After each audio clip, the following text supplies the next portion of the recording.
آمین یا رب العالمین۔ السلام علیکم ورحمۃ اللہ وبرکاتہ۔ الحمدللہ اللہ تعالیٰ نے ہمیں یہ توفیق دی کہ اس سال بھی ہم دورہ قرآن یا فہم القرآن سن سکیں اور پڑھ سکیں۔ رمضان المبارک خیر و برکت کا مہینہ شروع ہونے ہی والا ہے، اور یہ جو فہم القرآن کا سلسلہ شروع کیا جا رہا ہے یہ بھی اسی کی تیاری کی ایک کڑی ہے۔ رمضان المبارک کے بارے میں سب جانتے ہیں کہ اللہ تعالیٰ نے اس مہینے میں کتنی خیر و برکت رکھی ہے، جس میں جنتوں کے دروازے کھول دیے جاتے ہیں اور جہنم کے دروازے بند کر دیے جاتے ہیں، سرکش شیاطین کو جکڑ دیا جاتا ہے۔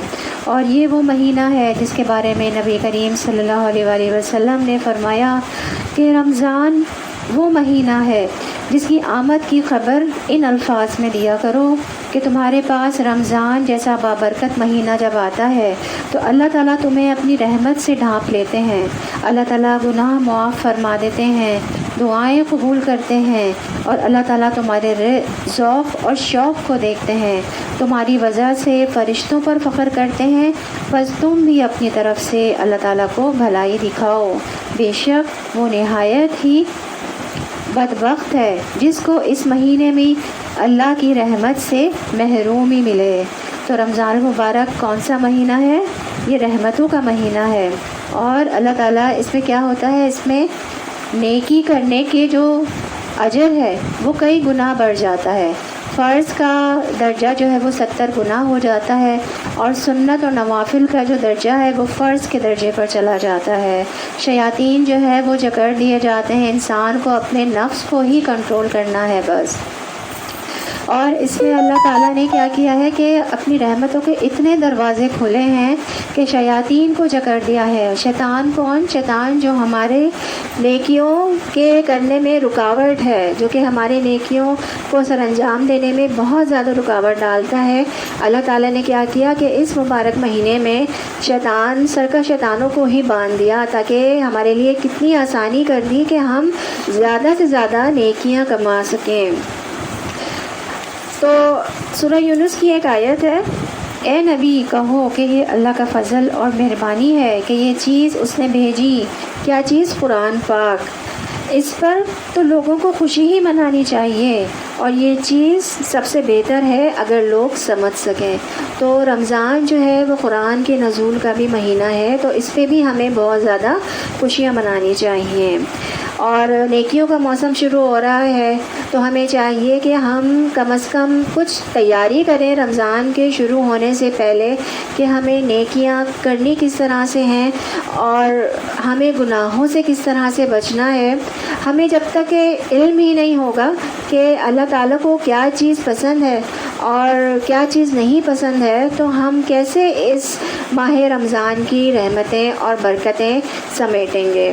جیسا کہ آپ سب کو پتہ ہے کہ سورہ بقرہ کی آیت نمبر 183 ہے، جس میں کہ اللہ تعالیٰ نے فرمایا یا ایھا الذین آمنوا کتب علیکم الصیام کما کتب علی الذین من قبلکم لعلکم تتقون۔ اے لوگو جو ایمان لائے ہو، تم پر روزے فرض کر دیے گئے جس طرح تم سے پہلے لوگوں پر فرض کیے گئے تھے، تاکہ تم تقوی اختیار کرو۔ تو ہمارا بیسک مقصد کیا ہے رمضان کا اور روزے رکھنے کا؟ تقوی اختیار کرنا۔ کیوں تقوی اختیار کریں ہم؟ اس لیے کہ جیسے کہ اللہ تعالیٰ نے جب جنت تعمیر کی اور جنت بنائی، اس کو بنایا، جنت جو ہے اللہ تعالیٰ کا ماسٹر پیس ہے۔ جب اللہ تعالیٰ نے جنت بنائی سونے کے گارے سے، چاندی کی اینٹوں سے اور موتی ہیروں جواہرات سے، تو جنت کو اللہ تعالیٰ نے حکم دیا کہ وہ کلام کرے۔ تو جنت نے کیا کہا؟ قد افلح المومنون، بس تحقیق فلاح پا گئے مومن۔ تو فرشتوں نے جنت کو مبارکباد دی کہ مبارک ہو، تمہارے اندر مومنین رہیں گے۔ تو ہمیں کیوں تیاری کرنی ہے متقی بننے کی اور مومنین بننے کی؟ کیوں تیاری کرنی ہے؟ تاکہ ہمارے لیے اللہ تعالیٰ نے ایک ماسٹر پیس تیار کر کے رکھا ہے، تو ہمیں وہاں جانا ہے کہ نہیں جانا؟ جنت میں جانے کی ہمیں تیاری کرنی ہے کہ نہیں کرنی؟ تو رمضان اور اس سے پہلے کے جو یہ شعبان کا مہینہ ہے، اس کی تیاریوں کے لیے بہترین وقت ہے۔ بعض جو مہینے ہیں رمضان کے علاوہ اس میں وہ موقع نہیں ہے، وہ وقت نہیں ہے، وہ مہینہ نہیں ہے کہ جس میں اتنے درجات نیکیوں کے بڑھ جاتے ہیں. تو یہ ہمارے لیے نیکیاں کرنے کی آسانیاں آ رہی ہیں کہ ہم زیادہ سے زیادہ نیکیاں اس میں کر سکتے ہیں. جیسے کہ اس حدیث میں بھی یہ فرمایا گیا ہے نا کہ بے شک وہ نہایت ہی بدبخت ہے جو اس مہینے میں اللہ کی رحمت سے محروم رہ گیا. اور اللہ کی رحمت کیا ہے؟ جنت ہے، اور کیا؟ اس کی بخشش ہے. تو اگر اس مہینے میں ہم اللہ تعالیٰ کی بخشش ہی نہ حاصل کریں تو ہم سے بڑا بدبخت کون ہوگا نا. تو رمضان دیکھیں، انسان جو ہے وہ غلطیوں کا پتلا ہے. انسان ہے، انسانوں سے غلطیاں ہو جاتی ہیں، نفس بھی لگا ہوا ہے، شیطان بھی لگا ہوا ہے ہمارے ساتھ. تو ہمیں کیا کرنا ہے؟ ہمیں ایسے مواقع ڈھونڈنے ہیں کہ جس میں ہم زیادہ سے زیادہ نیکیاں کر سکیں. ٹھیک ہے، تو اب ہم یہ دیکھتے ہیں کہ جب کوئی مومن نیکی کرتا ہے نا تو اس کو سب سے زیادہ فکر اس بات کی ہوتی ہے کہ میری نیکی قبول ہو.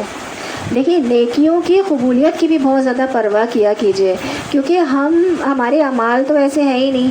ہم اتنے اچھے اعمال کرنے کے ساتھ ساتھ اتنے برے اعمال میں بھی ساتھ ساتھ مبتلا ہیں کہ جو کہ ہماری نیکیوں کو ضائع کرنے کے لیے کافی ہوتے ہیں.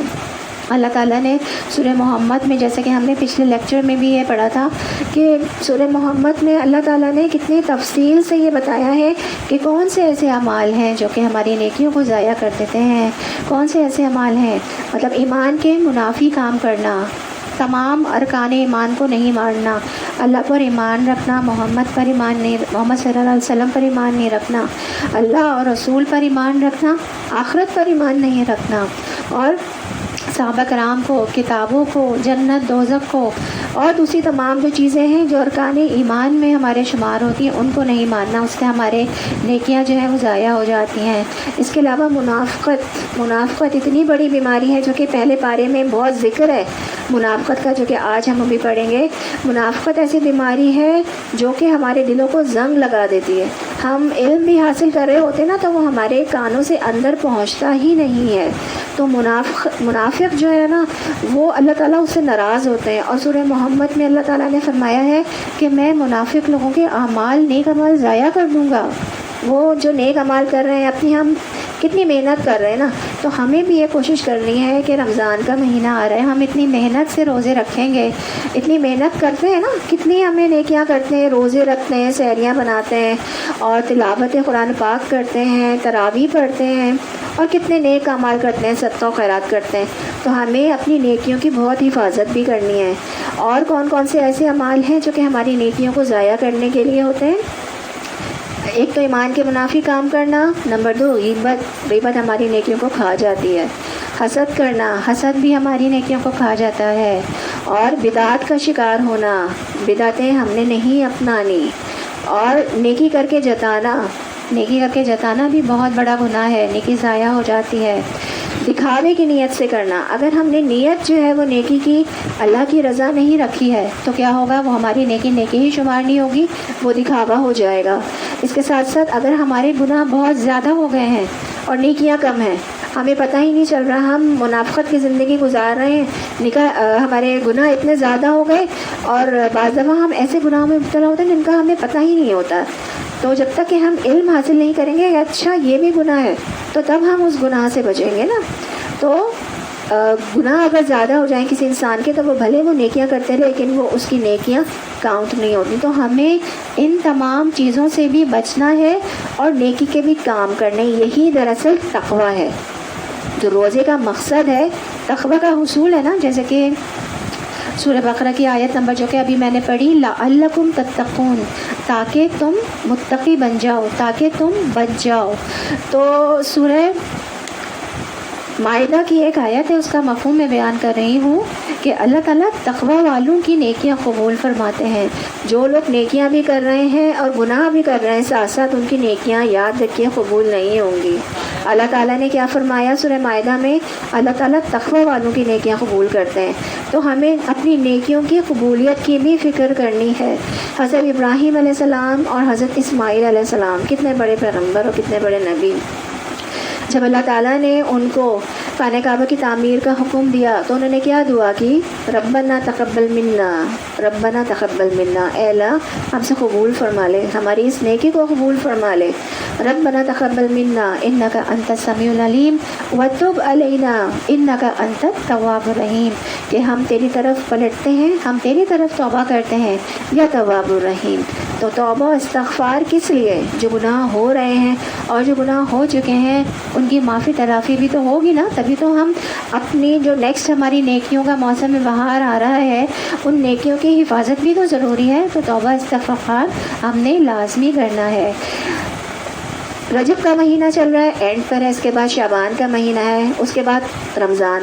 تو نبی کریم صلی اللہ علیہ وسلم جو ہے وہ ان سے کسی نے پوچھا کہ آپ شعبان میں اتنے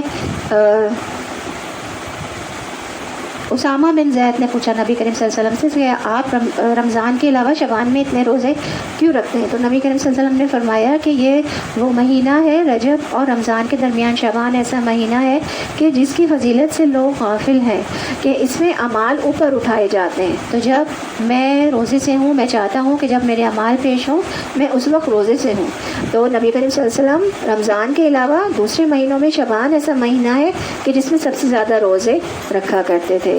اسی طرح سے کچھ سلف صالحین وہ فرماتے ہیں کہ رجب کا مہینہ ایسا ہے کہ آپ نے نیکیوں کی کھیتی کے لیے بیج بویا، شعبان کا مہینہ ایسا ہے کہ آپ نے اس کھیتی کو بیج کو پانی لگایا، اور رمضان کا مہینہ ایسا ہے کہ آپ نے وہ نیکیوں کی کھیتی کاٹ دیا ہے۔ تو جب ہم وہ نیکیاں حاصل کریں گے رمضان میں تو اس کی تیاری ہم نے پہلے سے ہی کرنی ہے، ٹھیک ہے؟ تو ہمیں ایک ایک کر کے بہت ساری چیزیں ہیں جو کہ ہمیں کرنی ہے۔ دیکھیں تقویٰ کا حصول ہے، مین مقصد جو ہے وہ کیا ہے؟ تقویٰ کا حصول ہے۔ تو اس تقویٰ کے حصول کے لیے ہمیں بہت سارے کام ایسے ہیں جو کہ اس رمضان سے شروع کر دینے ہیں، اور بہت سارے ایسے کام ہیں جو کہ ہمیں اپنے اندر سے کوئٹ کرنے ہیں۔ فار ایگزامپل میں لسٹ گنوا دیتی ہوں، پھر آج ایک ہم دیکھیں گے توبہ استغفار پہ۔ توبہ استغفار ہمیں ابھی سے کرنا شروع کر دینا ہے۔ قرآن کی تلاوت کو لازمی جزء بنانا ہے، اپنی نمازوں کو اچھا کرنا ہے، بہتر کرنا ہے، خشوع و خضوع لے کر آنا ہے۔ جو پچھلے رمضان کے روزے ہیں اور پچھلے چھوٹے ہوئے روزے ہیں ان کو ہم نے صحیح کر لینا ہے۔ اپنی طہارت کا بہت زیادہ خیال رکھنا ہے، کیونکہ ہم خواتین ہیں نا، تو ہمیں آپ کو پتہ ہی ہے کہ ہمارے کتنے طہارت کے مسائل ہوتے ہیں، غسل کے مسائل ہوتے ہیں خواتین کے، تو ہمیں اپنی طہارت کا بہت زیادہ خیال رکھنا ہے۔ دیکھیں تقویٰ حاصل کرنے کے لیے ایمان کا ہونا ضروری ہے، اور ایمان لانے کے لیے علم کا ہونا ضروری ہے۔ علم، ایمان اور تقویٰ ڈائریکٹ پروپورشن ہے۔ جب علم حاصل کریں گے تو ایمان بڑھے گا، جب ایمان آئے گا تو تقویٰ آئے گا۔ تو یہ تینوں چیزیں کیا ہیں؟ ڈائریکٹ پروپورشن میں ہیں۔ تو تقویٰ کے لیے ایمان ضروری ہے، اور ایمان کے لیے علم کا ہونا بہت زیادہ ضروری ہے، اور جس کا سلسلہ الحمدللہ نگہت کو اللہ تعالیٰ نے یہ توفیق دے اس سال کہ انہوں نے اپنے علم کے ذریعے کو پھیلانے کے لیے اپنے جو ہے وہ حصہ ڈالنا شروع کر دیا ہے۔ اللہ تعالیٰ آپ کو اس کا بہت اجر عظیم عطا فرمائے۔ علم حاصل کرنا ہے ہم نے، اور کیونکہ بہت سارے فرائض کے بارے میں باتیں ہیں، ایسی سنت کے بارے میں ایسی باتیں ہیں جو کہ ہمیں علم نہیں ہے۔ دیکھیں اعمال صالح کیا ہیں، نیکیاں کیا ہیں؟ نیکیاں وہ ہیں جو کہ اللہ کی رضا کی خاطر کی جائیں، نمبر 1، اور نمبر 2 جو طریقہ نبی کریم صلی اللہ علیہ وسلم نے بتایا ہے اس کے مطابق۔ تو اس کے لیے علم حاصل کرنا ہمارے لیے بے انتہا ضروری ہے۔ اس کے ساتھ ساتھ ہمیں اپنے گھر والوں کو بھی لے کر چلنا ہے ساتھ میں، اپنے جو بھی آپ چیز سیکھتے ہیں یہاں پہ تو آپ اپنے بچوں کو بھی بتائیں جا کے، اور رمضان کی تیاری ابھی سے کرنا شروع کریں گھر میں، اور بچوں کو مینٹلی پریپیئر بھی کریں کہ اس طرح سے رمضان آ رہا ہے، ہم نے اس طرح سے جو ہے وہ نیکیاں کرنی ہیں، اتنی تلاوت کرنی ہے، اور اس نیکی پر عمل کرنا ہے ہم نے، اور اپنی تیاری کس طرح کرنی ہے، اپنی کوئی عبادت کی جگہ بھی مخصوص کر سکتے ہیں، اور نمازوں کی اصلاح کے لیے بہترین تجوید اور اس کے معنی کے ساتھ پڑھنا ہے۔ تو ابھی سے جو قرآن پاک میں پڑھی جانے والی 12-14 صورتیں ہیں ان کو ہم پڑھ سکتے ہیں، ان کو ہم معنی کے ساتھ پڑھ سکتے ہیں، ان کا ترجمہ یاد کر سکتے ہیں، ٹھیک ہے؟ اس کے ساتھ ساتھ کوشش کریں کہ ان 12-14 صورتوں کی تجوید بھی کچھ بہتر کر لیں ابھی شعبان کے مہینے میں، تاکہ ہماری نمازیں جو ہیں وہ بہت خشوع و خضوع کے ساتھ ہو جائیں، اور ان کے معنی بھی ہم یاد کر لیں، اور اس کے علاوہ روزے رکھ لیں ہم۔ تو ان تمام چیزوں کو ہم انشاءاللہ پارہ شروع کرنے سے پہلے 10 منٹ پہلے کوئی ایک ہم لے لیں گے ایک چیز جو کہ استقبال رمضان کے حوالے سے ہمارے لیے بہت اہم ہوگی، اور اس پہ ہم 10 منٹ بات کر لیں گے۔ تو آج ہم جو بات کر رہے ہیں وہ ہم توبہ استغفار پر، کیونکہ توبہ استغفار جو ہے وہ ہمارے گناہوں کو اس طرح سے دھو ڈالے گا کہ جس طرح سے سفید کپڑا میل کچیل سے صاف کر دیا جاتا ہے۔ تو سورہ نور کی آیت 31 ہے، اور اے مومنو تم سب کے سب اللہ کی طرف توبہ کرو تاکہ تم کامیابی حاصل کرو۔ تو کامیابی کا انحصار توبہ استغفار پر ہے۔ نبی کریم صلی اللہ علیہ وسلم نے فرمایا، حدیث ہے کہ اے لوگوں اللہ کے حضور توبہ استغفار کرو، میں بھی دن میں 70 دفعہ استغفار کرتا ہوں، اور ایک اور حدیث ہے اس کے مطابق 100 دفعہ استغفار کرتا ہوں۔ تو جب اللہ کے نبی، اتنے پہنچے ہوئے نبی اور نبیوں کے سردار جب توبہ استغفار کر رہے ہیں دن میں 100 مرتبہ 70 مرتبہ، تو ہماری کیا حیثیت ہے نا، ہمیں تو 500 1000 دفعہ بھی کریں تو شاید کم ہے، ٹھیک ہے نا۔ تو ویسے کوانٹٹی اللہ تعالیٰ دیکھتے نہیں ہیں، اللہ تعالیٰ روح دیکھتے ہیں کہ آپ نے کس روح سے، کس نیت سے توبہ استغفار کی ہے۔ تو توبہ استغفار کے بھی مختلف طریقے ہیں۔ تو نبی کریم صلی اللہ علیہ وسلم جب کوئی حاجت ہوتی تھی نا اللہ تعالیٰ سے، تو وہ 2 رکعت نماز حاجات پڑھتے تھے، اور پھر اس کے بعد اللہ تعالیٰ کے حضور جو ہے وہ اپنی حاجت پیش کرتے تھے۔ تو اگر ہمیں توبہ استغفار کرنا ہے، ہم دیکھیں کہ کہیں ہم نے حقوق اللہ میں کوئی کمی تو نہیں کر رہے، ہم کوئی نماز فجر تو نہیں چھوڑ رہے، ہم کوئی اللہ کے حقوق تو نہیں چھوڑ رہے، کہیں کوئی کفریہ کام تو نہیں کر رہے، کہیں کوئی شرکیہ کام تو نہیں کر رہے، کہیں کوئی کسی بدعت میں تو مبتلا نہیں ہے، کہیں ہم نے بندوں کے حقوق میں تو کمی نہیں کی، کہیں ہم کوئی غلط کام تو نہیں کر رہے۔ ہم ذرا چیک کریں اپنے آپ کو، اور پھر اپنے گناہوں کو یاد کریں۔ نیکیوں کے موسم شروع ہونے سے پہلے اپنے گناہوں کو یاد کریں کہ کہیں وہ گناہ ہماری نیکیوں کے راستے میں، قبولیت میں رکاوٹ نہ بن جائے۔ تو بہت ہمیں توبہ استغفار کرنی ہے۔ صلاۃ التوبہ ہم پڑھنا شروع کر سکتے ہیں، 2 رکعت صلاۃ التوبہ یا صلاۃ الحاجات پڑھیں، اور اللہ تعالیٰ سے گڑ گڑا کر دعا مانگیں۔ اللہ تعالیٰ کے پیارے ناموں کے ساتھ ہم دعا کر سکتے ہیں، یا توابو پڑھ کے، چاہے آپ 100 دفعہ پڑھیں، چاہے آپ جتنا آپ کا دل چاہے آپ اتنی دفعہ پڑھ لیں، یا توابو پڑھ کے آپ اللہ تعالیٰ کے نام کے ساتھ اپنے گناہوں کی معافی مانگیں۔ حضرت یونس علیہ السلام کی توبہ کیا تھی؟ لا الہ الا انت سبحانک انی کنت من الظالمین، یہ بھی پڑھ سکتے ہیں۔ اور حضرت آدم علیہ السلام کی توبہ کیا تھی؟ ربنا ظلمنا انفسنا وان لم تغفر لنا وترحمنا لنکونن من الخاسرین۔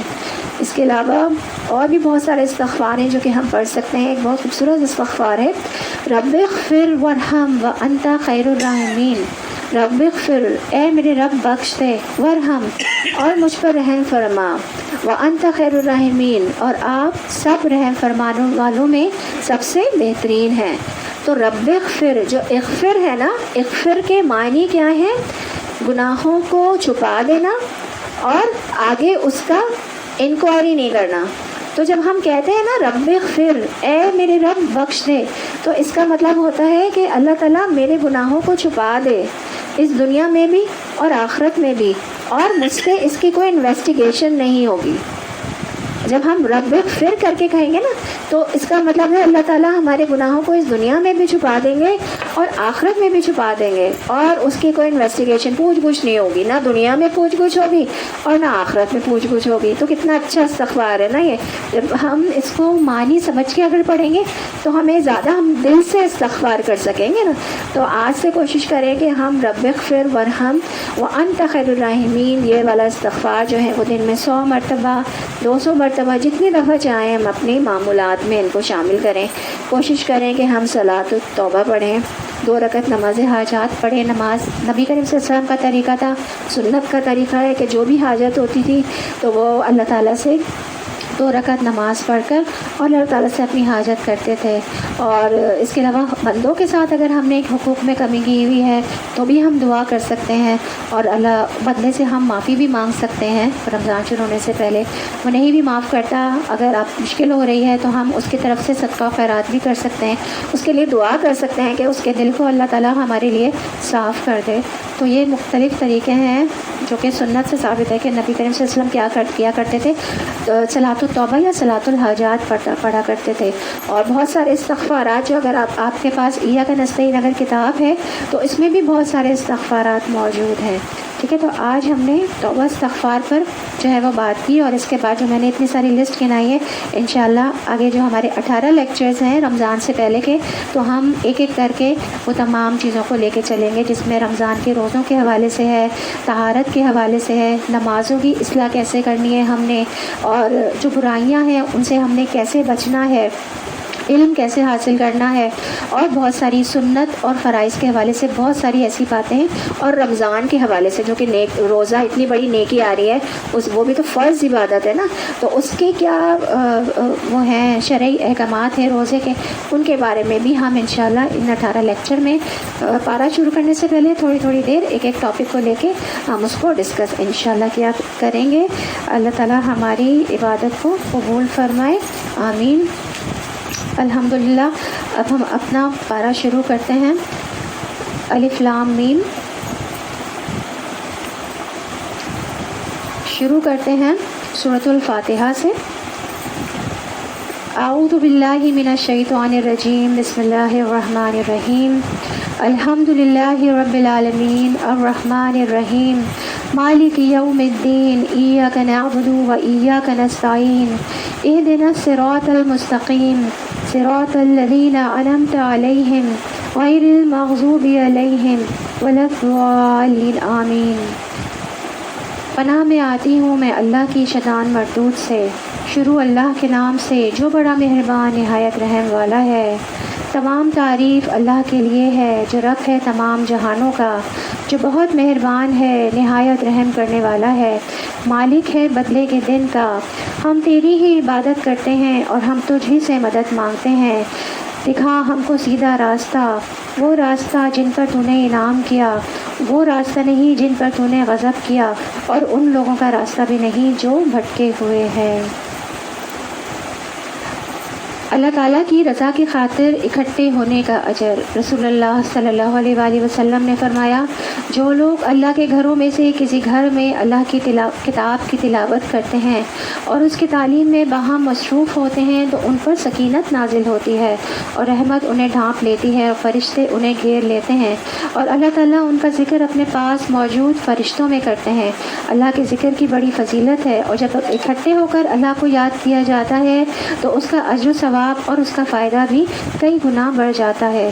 حضرت ابو ہریرہ رضی اللہ تعالیٰ عنہ سے روایت ہے کہ آپ صلی اللہ علیہ وآلہ وسلم نے فرمایا، اللہ تبارک تعالیٰ کے کچھ فرشتے ہیں جو اللہ کی زمین میں چکر لگاتے رہتے ہیں اور اللہ کے ذکر کے مجلس سے ڈھونڈتے رہتے ہیں، اور یہاں سے ان مجلسوں کا علم لے کر اوپر جاتے ہیں آسمان پر، اور اللہ تعالیٰ کو بتاتے ہیں کہ یا اللہ تیرے کچھ بندے ہیں جو کہ تیری تعریف تیری حمد بیان کر رہے ہیں اور وہ تجھ سے کچھ مانگ رہے ہیں۔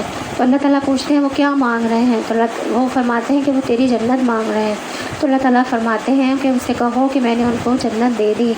پھر وہ کہتے ہیں کہ اللہ تعالیٰ وہ تم سے تو آپ سے جہنم کی آگ سے پناہ مانگ رہے ہیں، تو اللہ تعالیٰ فرماتے ہیں ان سے کہو کہ میں نے انہیں جہنم کی آگ سے پناہ دے دی ہے۔ وہ فرماتے ہیں کہ وہ اور کیا مانگ رہے ہیں، وہ کہہ رہے ہیں کہ وہ کہتے ہیں کہ وہ آپ سے آپ کی بخشش مانگ رہے ہیں، تو اللہ تعالیٰ فرماتے ہیں کہ ان سے کہو کہ میں نے انہیں بخش دیا۔ تو آج ہم یہاں پہ موجود ہیں، فرشتوں نے اس محفل کو گھیرا ہوا ہے، تو آپ یقین رکھیے اللہ تعالیٰ پہ توکل کرتے ہوئے کہ اللہ تعالیٰ ہماری بخشش کریں اس محفل کے تھرو، اور ہمیں جنت الفردوس میں جگہ عطا فرمائیں، ہمیں جہنم کی آگ سے بچائیں، آمین۔ ابن عباس سے مروی ہے کہ ہمارے درمیان جبریل نبی کریم صلی اللہ علیہ وسلم کے پاس بیٹھے ہوئے تھے، اوپر سے ایک آواز سنائی دی۔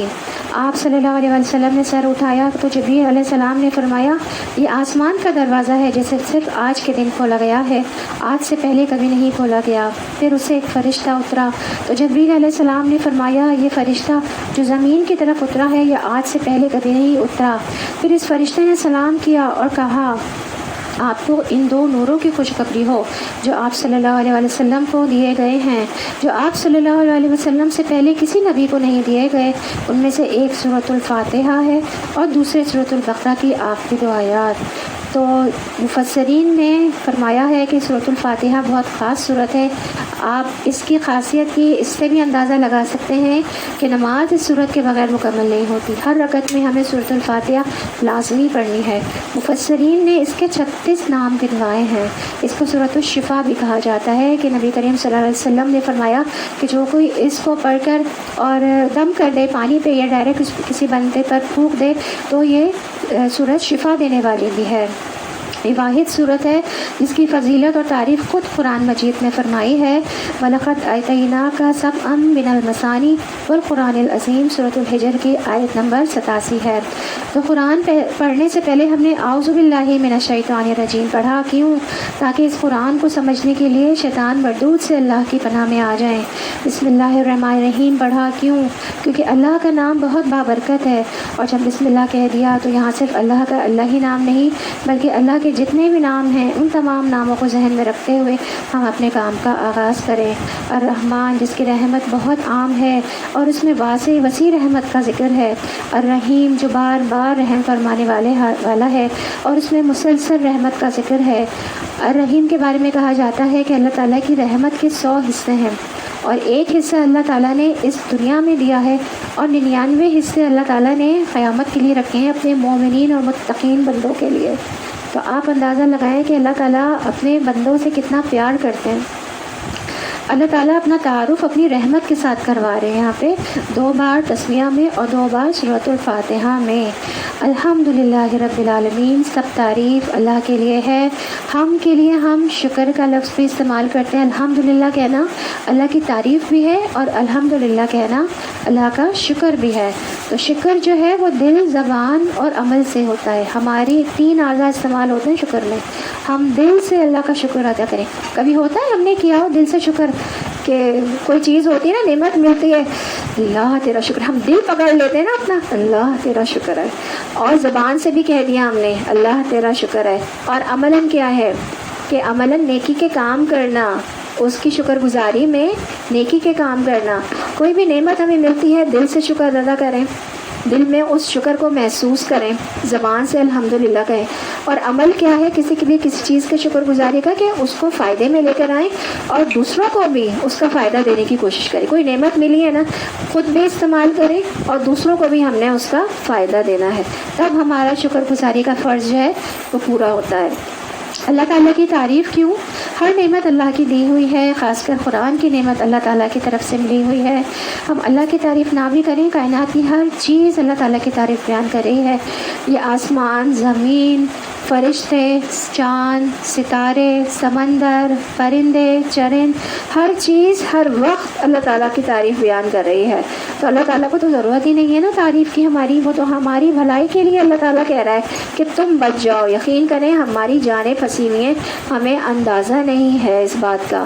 والعصر ان الانسان لفی خسر، قسم ہے عصر کی کہ انسان خسارے میں ہے.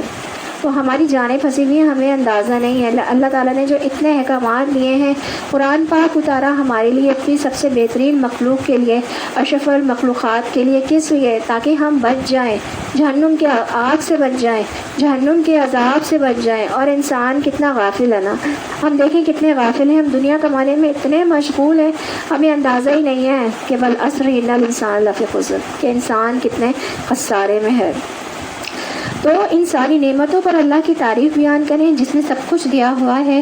مومن، منافق، کافر سب کو وہ عطا کر رہا ہے. اور وہ مالک یوم الدین بھی ہے نا، بدلے کے دن کا مالک ہے. مالک کے بارے میں پتہ ہے نا کیا ہے؟ مالک کو اختیار ہے ہر چیز کا. وہ ہے نا کہ حساب کے بارے میں کہتے ہیں نا کہ دعا مانگنی چاہیے کہ اللہ تعالیٰ مجھے آسان حساب لینا. تو سب سے بہترین حساب کیا ہے؟ سب سے بہترین حساب یہ ہم اللہ تعالیٰ کے سامنے جائیں، اللہ تعالیٰ ہمیں دیکھیں اور کہیں اچھا جاؤ. یہ سب سے آسان حساب ہے. تو اللہ ہمیں اپنے لیے آسان حساب کی دعا کرنی چاہیے کہ اللہ تعالیٰ ہمیں آسان حساب دینا، کہ ہم کیونکہ جو پھنس گیا نا تو وہ پھر تو پھنس گیا. تو بس اللہ تعالیٰ سے دعا کریں اللہ تعالیٰ ہمارا حساب آسان کر دینا، اور ہمیں دیکھتے اللہ تعالیٰ کہنے کہ جاؤ.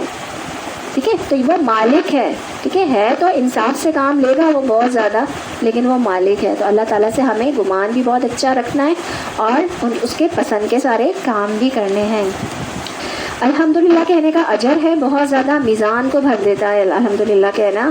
قیامت کے دن سب سے افضل بندے وہ ہوں گے جو کہ حمادون ہوں گے۔ حمادون کسے کہتے ہیں؟ جو کہ اللہ تعالیٰ کی تعریف بیان کرتے ہیں۔ اللہ کی خاص رحمت اس کے خاص بندوں کے لیے ہے، اور اللہ کی خاص رحمت کیا ہے؟ اس کی جنت ہے، اس کی بخشش ہے۔ تو ہماری دعا ہے کہ اللہ تعالیٰ اپنی رحمت سے ہمیں جنت الفردوس میں داخل کرے۔ ایاک نعبد و ایاک نستعین، ساری رحمتیں اور نعمتیں اللہ کی طرف سے ہیں، تو عبادت کا مستحق بھی وہی ہے۔ تو سب سے نفع مند دعا کون سی ہے؟ سورۃ الفاتحہ۔ اس سورت کے بارے میں شیخ الاسلام ابن تیمیہ کہتے ہیں کہ جب میں نے غور کیا کہ سب سے نفع مند دعا کون سی ہے، تو وہ اللہ کی رضا کے کاموں پر دعا مانگنے کی، مدد مانگنے کی دعا ہے۔ پھر میں نے سورۃ الفاتحہ کی آیت ایاک نعبد و ایاک نستعین میں اس کو پا لیا۔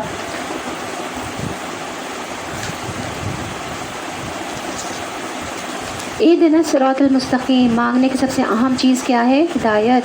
دن کی نمازوں میں کم از کم 17 بار جو فرائض ہیں، ان میں ہم ہدایت کی دعا مانگتے ہیں کہ ہدایت سیدھے راستے کی، جو ہمیں جنت الفردوس تک پہنچا دے۔ حضرت علی رضی اللہ عنہ نے فرمایا، رسول اللہ صلی اللہ علیہ وسلم نے فرمایا کہ یہ دعا مانگتے رہا کرو، اللہم اہدنی وسددنی، اے اللہ مجھے ہدایت دے اور مجھے سیدھا رکھ۔ صراط الذین انعمت علیہم، ہمیں نیک لوگوں کے راستے پر چلا جن پر تیرا انعام ہوا۔ کن پر انعام ہوا؟ اللہ تعالیٰ کا۔ انبیاء، صدیقین، شہداء، صالحین، صحابہ کرام۔ تو ہمیں ان سب کے راستے پر چلنا ہے، جیسے وہ تیرے لیے خالص تھے ہمیں بھی اپنے لیے ایسا ہی خالص کر لے۔ نیکی کے کاموں کی توفیق عطا فرما، ان لوگوں سے بچا جن پر غضب نازل ہوا۔ کن پر غضب نازل ہوا پتہ ہے نا؟ جو سورۃ الفاتحہ میں 3 کیٹیگریز بتائی گئی ہیں، کس پر غضب نازل ہوا؟ وہ قومیں جن پر اللہ تعالیٰ نے نبی بھیجے اور انہوں نے اپنے نبیوں کا انکار کیا۔ قوم لوط، قوم نوح، قوم سمود، قوم عاد، کتنی قومیں ہیں جن کے پاس نبی آئے اور انہوں نے اپنے نبیوں کو قتل کیا، ان کا انکار کیا، اللہ تعالیٰ نے ان پر عذاب نازل کیا، اپنا غضب نازل کیا۔ تو ہم کیا دعا مانگ رہے ہیں؟ اللہ تعالیٰ ہمیں ان کی راہ پہ نہیں چلانا جن پر تیرا غضب ہوا، اور ان کا راستہ بھی نہیں چاہیے جو سیدھے راستے سے بھٹک گئے۔ کون ہیں بھٹکے ہوئے؟ پتہ ہے کون ہیں بھٹکے ہوئے؟ الضالین میں 2 کیٹیگریز آتی ہیں۔ الضالین میں وہ کافر بھی ہیں جن تک یہ قرآن کا پیغام نہیں پہنچا، اور نہایت افسوس کے ساتھ کہنا پڑتا ہے وہ مسلمان جنہوں نے کلمہ پڑھا ہوا ہے اور قرآن پاک کی تعلیم سرے سے حاصل ہی نہیں کی ہے، انہیں پتہ ہی نہیں ہے کہ ہمیں کرنا کیا ہے، زندگی گزارنی کیسی ہے۔ جو صرف کلمہ پڑھے ہوئے مسلمان ہیں وہ بھی راستے سے بھٹکے ہوئے، وہ بھی ضالین میں آتے ہیں، ہم جیسے مسلمان بھی آتے ہیں۔ تو اللہ تعالیٰ ہمیں نیکی اور سیدھے راستے کی توفیق عطا فرمائے۔ سورہ فاتحہ الحمدللہ یہاں پہ ہماری مکمل ہوئی۔ سورۃ البقرہ شروع کرتے ہیں، اس کی فضیلت دیکھ لیتے ہیں۔ اس سورہ بقرہ کا پڑھنا باعث برکت ہے اور اس کا چھوڑنا باعث حسرت ہے۔ اس کے پڑھنے والے پر جادوگر قدرت نہیں پا سکتے۔ شیاطین اس سورت سے دور بھاگتے ہیں، اس گھر سے شیطان بھاگ جاتا ہے جس میں سورۃ البقرہ کی تلاوت کی جاتی ہے۔ تو کوشش کیا کیجئے کہ ہفتے میں کم از کم 3 دن اپنے گھر میں سورۃ البقرہ لگائیں، آپ اور آپ کے گھر والے سب کے سب سورۃ البقرہ کی تلاوت سنا کیجئے۔ اگر ایک سیٹنگ میں پاسبل نہیں ہے تو ایسا بھی کیا جا سکتا ہے، ہاف کر لیں، آدھی ایک دن پڑھ لیں اور سن لیں اور آدھی دوسرے دن سن لیں، اور اگر آپ چاہیں سن نہیں سکتے تو آپ تلاوت بھی کر سکتے ہیں خود سے، لیکن سننا زیادہ بہتر ہے کہ سب لوگ سنیں گے، اور در و دیوار بھی سنتے ہیں، دوسری مخلوقات بھی ہوتی ہیں تو وہ بھی جو ہے وہ ان کے بھاگنے کے بھی اس طرح سے چانسز ہوتے ہیں۔ تو کوشش کریں کہ گھروں میں لگائیں، اور یہ بھی ہے کہ قبرستان نہیں بنائیں، کیونکہ تلاوت ہوتی رہے گی تو اللہ تعالیٰ کی جو غیر دوسری مخلوقات ہیں وہ وہاں سے بھاگ جائے گی۔ ٹھیک ہے،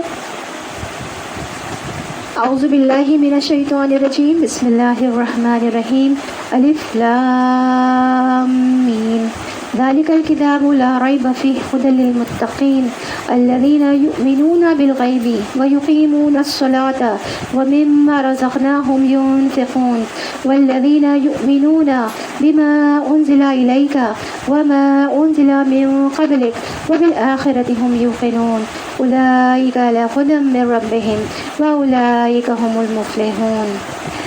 پناہ میں آتی ہوں میں اللہ کی شدان مردود سے، شروع اللہ کے نام سے جو بڑا مہربان نہایت رحم والا ہے۔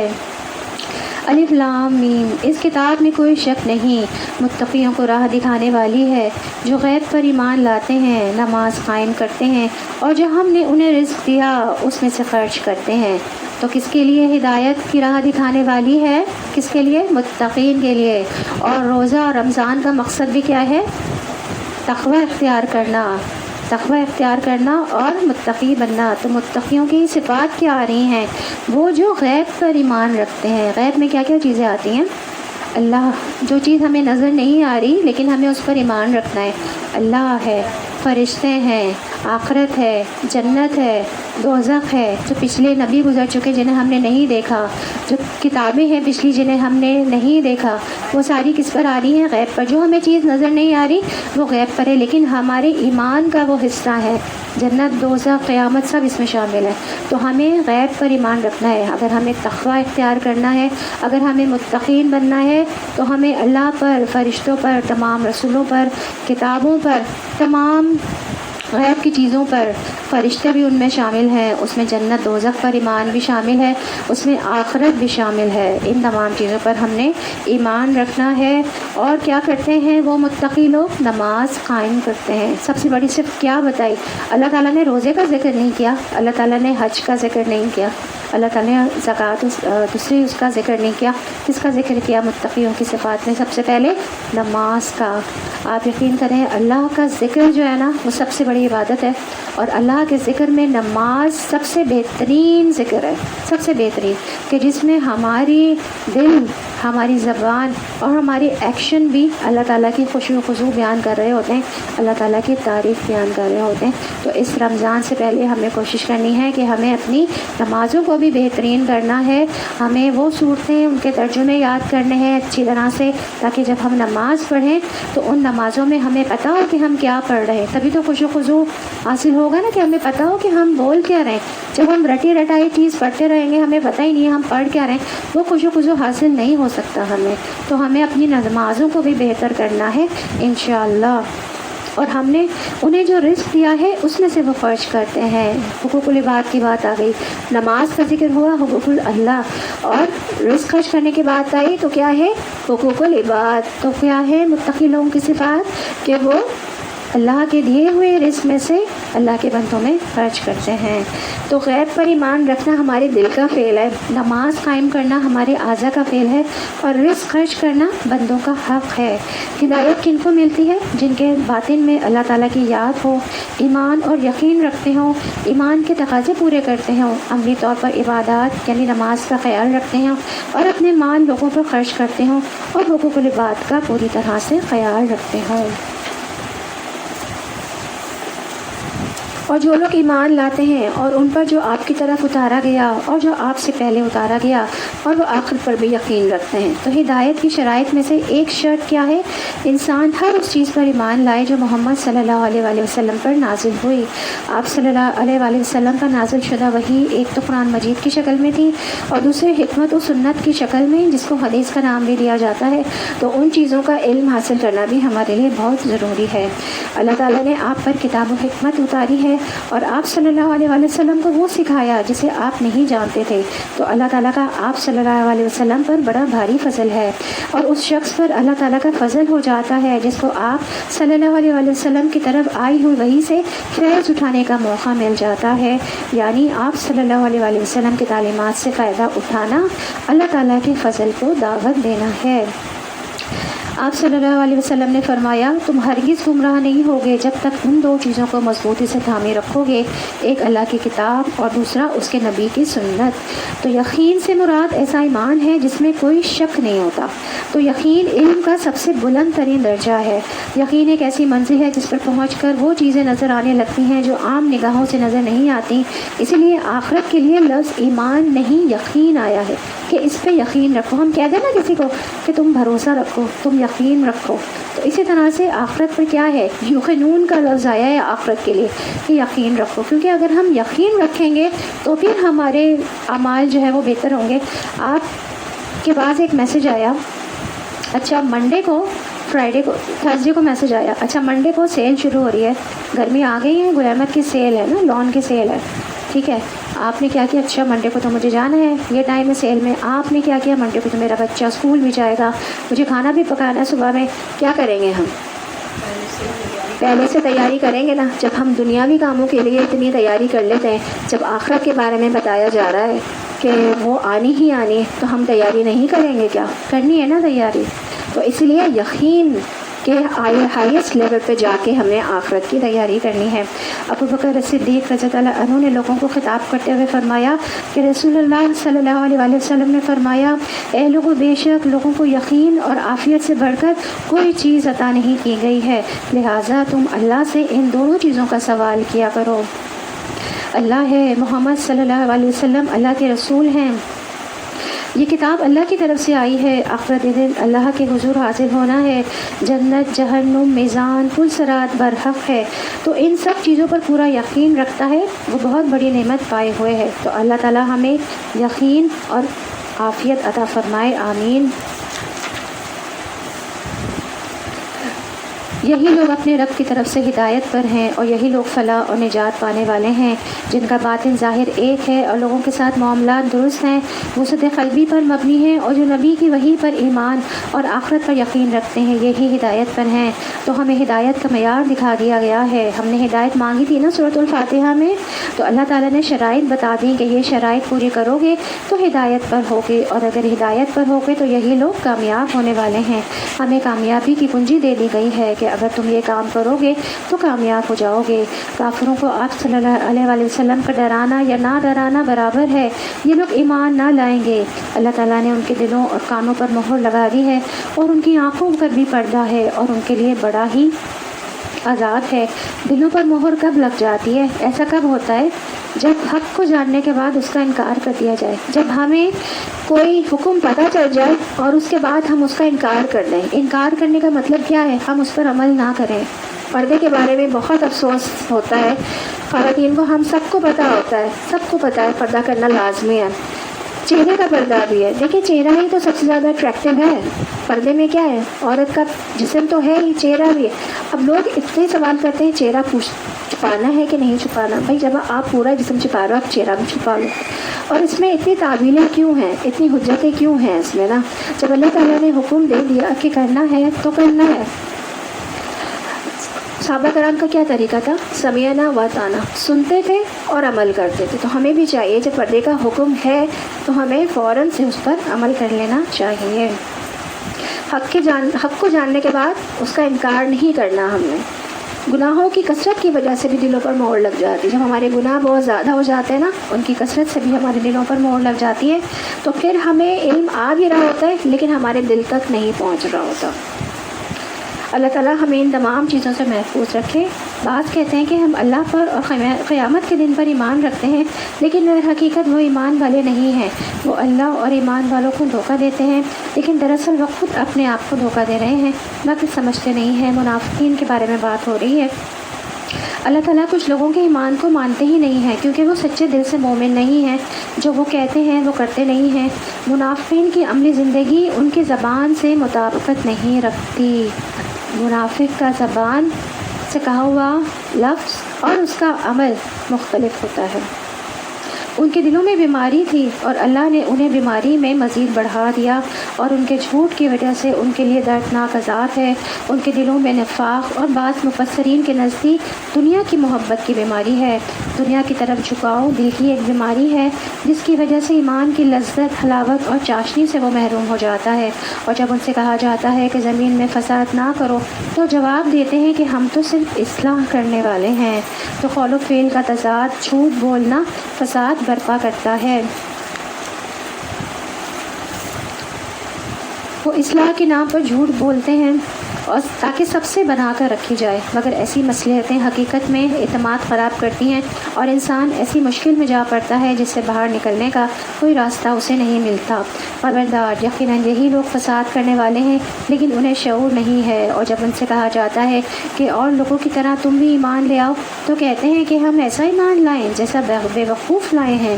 خبردار، یقیناً یہی بے وقوف ہیں لیکن جانتے نہیں ہیں. اور جب وہ ایمان والوں سے ملتے ہیں تو کہتے ہیں کہ ہم بھی ایمان ایمان والے ہیں، اور جب اپنے بڑوں کے پاس جاتے ہیں تو کہتے ہیں کہ ہم تو تمہارے ساتھ ہیں، ہم تو صرف ان سے مذاق کرتے ہیں۔ اللہ تعالیٰ بھی ان سے مذاق کرتا ہے اور انہیں ان کی سرکشی اور بہکاوے میں بڑھا دیتا ہے۔ تو کیا نقصان ہو رہا ہے منافقت کا؟ اللہ تعالیٰ بھی ان سے کیا مذاق کرتے ہیں کہ ان کے بہکاوے میں، ان کی سرکشی اور بہکاوے میں ان کو بڑھا دیتے ہیں، ان کو ہدایت نصیب ہی نہیں ہوتی ہے۔ اللہ تعالیٰ کا استہزاء یہ ہے کہ ان کے برے اعمال ان کے سامنے مزین کر دیتا ہے، ان کو ان کے برے اعمال نظر ہی نہیں آتے ہیں، ان کو ان کے برے اعمال برے لگتے ہی نہیں ہیں، اور وہ سمجھتے ہیں کہ ہم بہت اچھے کام کر رہے ہیں، وہ اپنی برائیوں کو خوبصورتی سمجھتے ہیں۔ قیامت کے دن ان کا استہزاء یہ ہے کہ وہ اہل ایمان کے ساتھ کھڑے ہوں گے اور یکایک ان کی روشنی بجھ جائے گی۔ کیا ہوگا منافقوں کا؟ یکایک روشنی بجھ جائے گی۔ تو امید کے بعد کتنی بڑی مایوسی ہے نا جو ان کو میسر آئے گی۔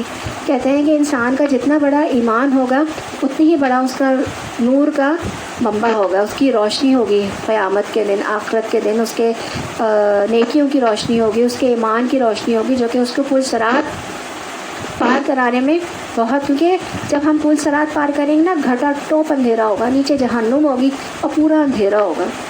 تو انسان کے اپنے ایمان کا نور ہوگا جس کی بنا پر وہ پل صراط پار کرے گا، اور منافقوں کا کیا حال ہوگا کہ ان کی روشنی آئے گی اور ایک دم بجھ جائے گی۔ تو کتنی بری حالت ہوتی ہے نا، لائٹ آئے اور چلی جائے، ایک دم اندھیرا ہو جائے، تو کیا کیفیت ہوگی کہ ان کے پاس آئی، دنیا میں بھی انہوں نے کیا کیا تھا، روشنی آئی تھی، انہوں نے اس پر توجہ نہیں دی، تو اللہ تعالیٰ روشنی دکھائیں گے ان کو قیامت میں، آخرت میں، پل صراط پہ، اور پھر چھین لیں گے۔ تو کتنی بڑی بیماری ہے نا منافقت کی، تو اللہ تعالیٰ ہم کو اس بیماری سے بچائے۔ ان کا کفر غالب آ گیا اور ان کے اندر کا نور بجھ گیا، یہ بھٹکتے پھرتے ہیں اور ہدایت پانے والے نہیں ہیں۔ قلب کا نور اللہ کے ہاتھ میں ہے، اسی لیے ہمیں دعا مانگنی چاہیے کہ اللہم اجعل فی قلبی نورا، اللہم اجعل فی قلبی نورا، اللہم اجعل فی قلبی نورا، کہ اے اللہ ہمارے دل کو، ہمارے دل میں نور بھر دے۔ یہ وہ لوگ ہیں کہ جنہوں نے گمراہی کو ہدایت کے بدلے میں خرید لیا، بس نہ تو ان کی تجارت نے انہیں فائدہ پہنچایا اور نہ ہی ہدایت والے ہوئے۔ ان کی مثال اس شخص کی سی ہے کہ جس نے آگ جلائی، بس آس پاس کی چیزیں روشنی میں آئی ہی تھیں کہ اللہ نے ان کے نور کو لے لیا اور انہیں اندھیروں میں چھوڑ دیا، جو کہ دیکھتے نہیں ہے۔ یہ بہرے ہیں، گونگے ہیں، اندھے ہیں، بس وہ نہیں جانتے۔ تو ہدایت کی کوئی بات انہیں سنائی جاتی ہے تو کانوں سے ٹکرا کر واپس چلی جاتی ہے، دل کے اندر پہنچ ہی نہیں پاتی، حق بات کہہ نہیں پاتے، حق کو دیکھ نہیں پاتے۔ حق کی نشانیاں زمین و آسمان میں، کائنات میں بکھری ہوئی ہیں، لیکن وہ دیکھ نہیں پاتے۔ ہمیں حکم ہے کہ اللہ تعالیٰ کی آیات پر غور کریں۔ ہم اللہ تعالیٰ کی آیات دو طرح کی ہیں، کون کون سی ہیں؟ کونی آیات ہیں اور شرعی آیات ہیں۔ کونی آیات کون سی ہیں؟ کائنات میں بکھری ہوئی جو جتنی بھی نشانیاں ہیں نا، آسمان، زمین، چاند، ستارے، سورج، سمندر، زمین کے اندر موجود جتنے بھی معدنیات، یہ پہاڑ، دریا، خود انسان کو ہی دیکھ لیں، جنہوں نے سائنس پڑھی ہے ان کو پتہ ہوگا کہ کتنی کمپلیکس باڈی ہے انسان کی، کہ کس طرح سے اللہ تعالیٰ نے اس کو بنایا ہے اور کس طرح سے سارے فنکشنز ہماری باڈی کے اندر ہو رہے ہیں۔ تو ان نشانیوں پہ غور کرنے والے ہیں۔ منافقین کی، مومنین کی صرف یہ ہے کہ وہ کیا ہے کہ ان نشانیوں پر غور کرتے ہیں، جبکہ منافقین کی کیا ہے کہ وہ ان نشانیوں پر ہی غور نہیں کرتے ہیں۔ اور شرعی آیات کون سی ہے؟ یہ قرآن پاک، حدیث اور سنت، ان پہ بھی غور کرنا ہے، مومنین کی صفت ہے۔ اور منافقین کی کیا ہے کہ وہ ان آیات پر ابھی غور نہیں کرتے۔ حق کی نشانیاں زمین اور آسمان کائنات میں بکھری ہوئی ہیں، لیکن وہ دیکھ نہیں پاتے۔ یا آسمانی برسات کی طرح جس میں اندھیریاں اور گرج اور بجلی ہو، موت سے ڈر کر کڑاکے کی وجہ سے اپنی انگلیاں اپنے کانوں میں ڈال لیتے ہیں، اور اللہ تعالیٰ کافروں کو گھیرنے والا ہے۔ انسان سوچے کہ اللہ سے بھاگ کر کہاں جا سکتے ہیں نا، جب موت کا فرشتہ آئے گا تو پکڑ کر گرفتار کر کے لے جائے گا، واپسی کا راستہ نہ ہوگا، ایک اللہ کے سامنے حاضر ہونا ہوگا۔ اس سے پہلے کہ وہ وقت آئے ہمیں اس کی تیاری کر لینی لازم ہے۔ قریب ہے کہ بجلی ان کی آنکھیں اچک لے جائے، جب ان کے لیے روشنی کرتی ہے تو اس میں چلتے پھرتے ہیں، اور جن پر اندھیرا کرتی ہے تو کھڑے ہو جاتے ہیں، اور اگر اللہ چاہے تو ان کے کانوں آنکھوں کو بیکار کر دے۔ یقیناً اللہ ہر چیز پر قدرت رکھنے والا ہے۔ عملی منافقت کی یہ مثالیں ہیں کہ آسان حکم پر دین کی طرف آتے ہیں، مشکل وقت میں دین سے پھر جاتے ہیں۔ منافق کی سب سے بڑی نشانی ہے جو اللہ تعالیٰ کے آسان احکام ہے نا، ان پر آرام سے عمل کر لیں گے، اور جہاں ذرا مشکل آئے گی نا، مشکل حکم آئے گا، اس پر پیچھے ہٹ جاتے ہیں۔ ہمیں اپنے آپ کو چیک کرنا ہے کہیں ہم بھی ایسا تو نہیں کر رہے۔ اللہ تعالیٰ نے ان سے ہدایت کی مکمل صلاحیت نہیں چھینی۔ ہر شخص کہیں نہ کہیں قول و فعل کا تضاد رکھتا ہے، کہیں نہ کہیں منافقت کی خوب پائی جاتی ہے۔ عمر رضی اللہ عنہ نے حذیفہ رضی اللہ عنہ سے پوچھا تھا کہ جن منافقین کے نام انہیں رسول اللہ صلی اللہ علیہ وسلم نے بتائے تھے ان میں عمر کا نام تو نہیں۔ حضرت حنظلہ نے کہا تھا نافق حنظلہ، حنظلہ منافق ہو گئے، یعنی وہ اپنے اوپر منافقت کا خوف کھاتے تھے۔ ابو بکر رضی اللہ عنہ فرماتے ہیں کہ میری بھی یہی کیفیت ہے، لیکن آج ہم اپنے آپ کو سچے پکے مومن اور منافقت سے دور سمجھتے ہیں۔ نفاق ہوتا ہی اس میں ہے جس کو منافقت کا ڈر چلا جاتا ہے، ورنہ ہر سچے پکے مومن کو اپنے بارے میں ہمیشہ منافقت کا ڈر رہتا ہے۔ ہمیں دعا کرتے رہنا چاہیے کہ اے اللہ جب تک تو ہمیں زندہ رکھ، ہماری سماعت، ہماری بصارت اور ہماری قوت سے مستفید کر اور انہیں ہمارا وارث بنا دے۔ یا اللہ تو ہم سے یہ صلاحیت نہ چھیننا اور ہمیں ہدایت پر ہی قائم رکھنا۔ آمین۔ اے لوگو اپنے اس رب کی عبادت کرو جس نے تمہیں اور تم سے پہلے لوگوں کو پیدا کیا، یہی تمہارا بچاؤ ہے۔ اپنے رب کی عبادت کرو، اس سے سب سے زیادہ محبت کرو، وہ جس نے تمہیں پیدا کیا تاکہ تم بچ جاؤ، دنیا میں گناہوں اور مشکلات سے بچ جاؤ اور آخرت میں جہنم سے بچ جاؤ، جس نے تمہارے لیے زمین کو فرش اور آسمان کو چھت بنایا اور آسمان سے پانی اتار کر اس سے پھل پیدا کر کے تمہاری روزی دی۔ خبردار باوجود جاننے کے اللہ کے شریک مقرر نہ کرو، عبادت کے لائق وہی ہے، سب کچھ اس نے بنایا۔ عبادت کے لیے قرآن پڑھنے کی ضرورت ہے تاکہ پتہ چلے کہ اللہ کو کیا پسند ہے اور کیا پسند نہیں ہے۔ ہم نے اپنے بندے پر جو کچھ اتارا ہے اس میں اگر تمہیں شک ہو اور تم سچے ہو تو اس جیسی ایک صورت تو بنا لاؤ۔ تمہیں اختیار ہے کہ اللہ کے سوا اپنے مددگاروں کو بھی بلا لاؤ۔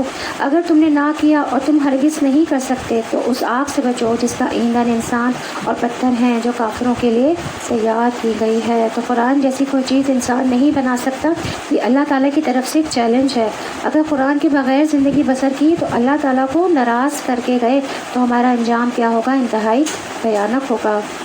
اس آگ سے بچو جس کا ایندھن انسان ہے اور پتھر ہیں، جو کافروں کے لیے تیار کی گئی ہے، اور ایمان والوں اور نیک عمل کرنے والوں کو جنت کی خوشخبریاں دو جن کے نیچے سے نہریں بہہ رہی ہوں گی، اور جب کبھی وہ پھلوں کا رزق لیے جائیں گے اور ہم شکل لائے جائیں گے تو کہیں گے تو یہ تو وہی پھل ہیں جو اس سے پہلے ہمیں دیے گئے، اور ان کے لیے بیویاں صاف ستھری اور وہ ان جنتوں میں ہمیشہ کے لیے رہنے والے ہیں۔ تو جنت میں دیے جانے والے پھل ہمارے لیے انہونے نہ ہوں گے، ان سے مومنین مانوس ہوں گے، لیکن ذائقہ بہت مختلف ہوگا۔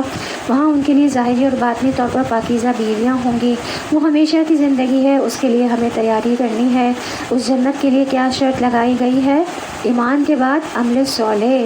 تو عمل صالح میں 4 اہم اجزاء ہیں۔ نمبر 1 علم حاصل کرنا، نمبر 2 اچھی نیت کے ساتھ، نیت کیا کرنی ہے؟ اللہ تعالیٰ کی رضا، اللہ تعالیٰ کی خوشنودی، اور نیکیوں پہ کام کرنے کے لیے، نیکیوں پہ استقامت اختیار کرنے کے لیے ہمیں صبر کی بھی بہت زیادہ ضرورت ہوتی ہے۔ جب ہم کوئی نئی نیکی اختیار کرتے ہیں، فار ایگزامپل آج کی ہم نے یہ نیکی اختیار کی ہے، اللہ تعالیٰ ہمیں اس نیکی پر بھی صبر و استقامت عطا فرمائے کہ ہم پورے 30 ڈیز جو ہیں وہ اس نیکی کو سر انجام دے سکے، اور اللہ تعالیٰ اس میں ہماری نیتوں کو بھی خالص کرے اور ہمیں صبر و استقامت بھی عطا فرمائے۔ آمین۔ یقیناً اللہ کسی مثال کے بیان کرنے سے نہیں شرماتا، خواہ مچھر کی ہو یا اس سے بھی ہلکی چیز۔ ایمان والے تو اپنے رب کی جانب سے صحیح سمجھتے ہیں، اور کفار کہتے ہیں کہ اس مثال سے اللہ کی کیا مراد ہے؟ اس کے ذریعے بیشتر کو گمراہ کرتا ہے اور اکثر کو راہ راست پر لاتا ہے، اور گمراہ تو صرف فاسقوں کو ہی کرتا ہے۔ تو اللہ تعالیٰ بندوں سے ایسی بات میں بات کرتے ہیں جو سمجھ میں آنے والی ہو۔ ایمان والے چھوٹی سے چھوٹی مثال پر بھی خوش ہوتے ہیں کہ ہمارے رب کی طرف سے ہے، اور بندوں کے گمراہ ہونے میں ان کا اپنا قصور ہوتا ہے۔ جو رب کے حکم کے سامنے سر تسلیم خم کرتا ہے، اللہ اسے ہدایت کی توفیق دیتا ہے۔ اس کے برعکس فاسقوں کو ہدایت کی توفیق نہیں ملتی، جو اللہ کے حدود کو توڑنے والے ہیں۔ وہ لوگ اللہ کے مضبوط عہد کو توڑ دیتے ہیں، اور اللہ تعالیٰ نے جن چیزوں کے جوڑنے کا حکم دیا ہے انہیں کاٹتے ہیں اور زمین میں فساد پیدا کرتے ہیں۔ یہی لوگ نقصان اٹھانے والے ہیں۔ فاسقین کون ہیں؟ جو اللہ کے عہد کو توڑتے ہیں، لا الہ الا اللہ کا پاس نہیں رکھتے، اللہ کی قسم کھا کر بندوں کے ساتھ کیے گئے عہد توڑ ڈالتے ہیں، قطع رحمی کرتے ہیں، اس قوم پر اللہ کی رحمت نہیں ہوتی جو قطع رحمی کرنے والی ہو۔ صلہ رحمی، رشتہ داروں سے اچھا سلوک کے بہت سے فائدے ہیں، رزق اور عمر میں برکت ہوتی ہے۔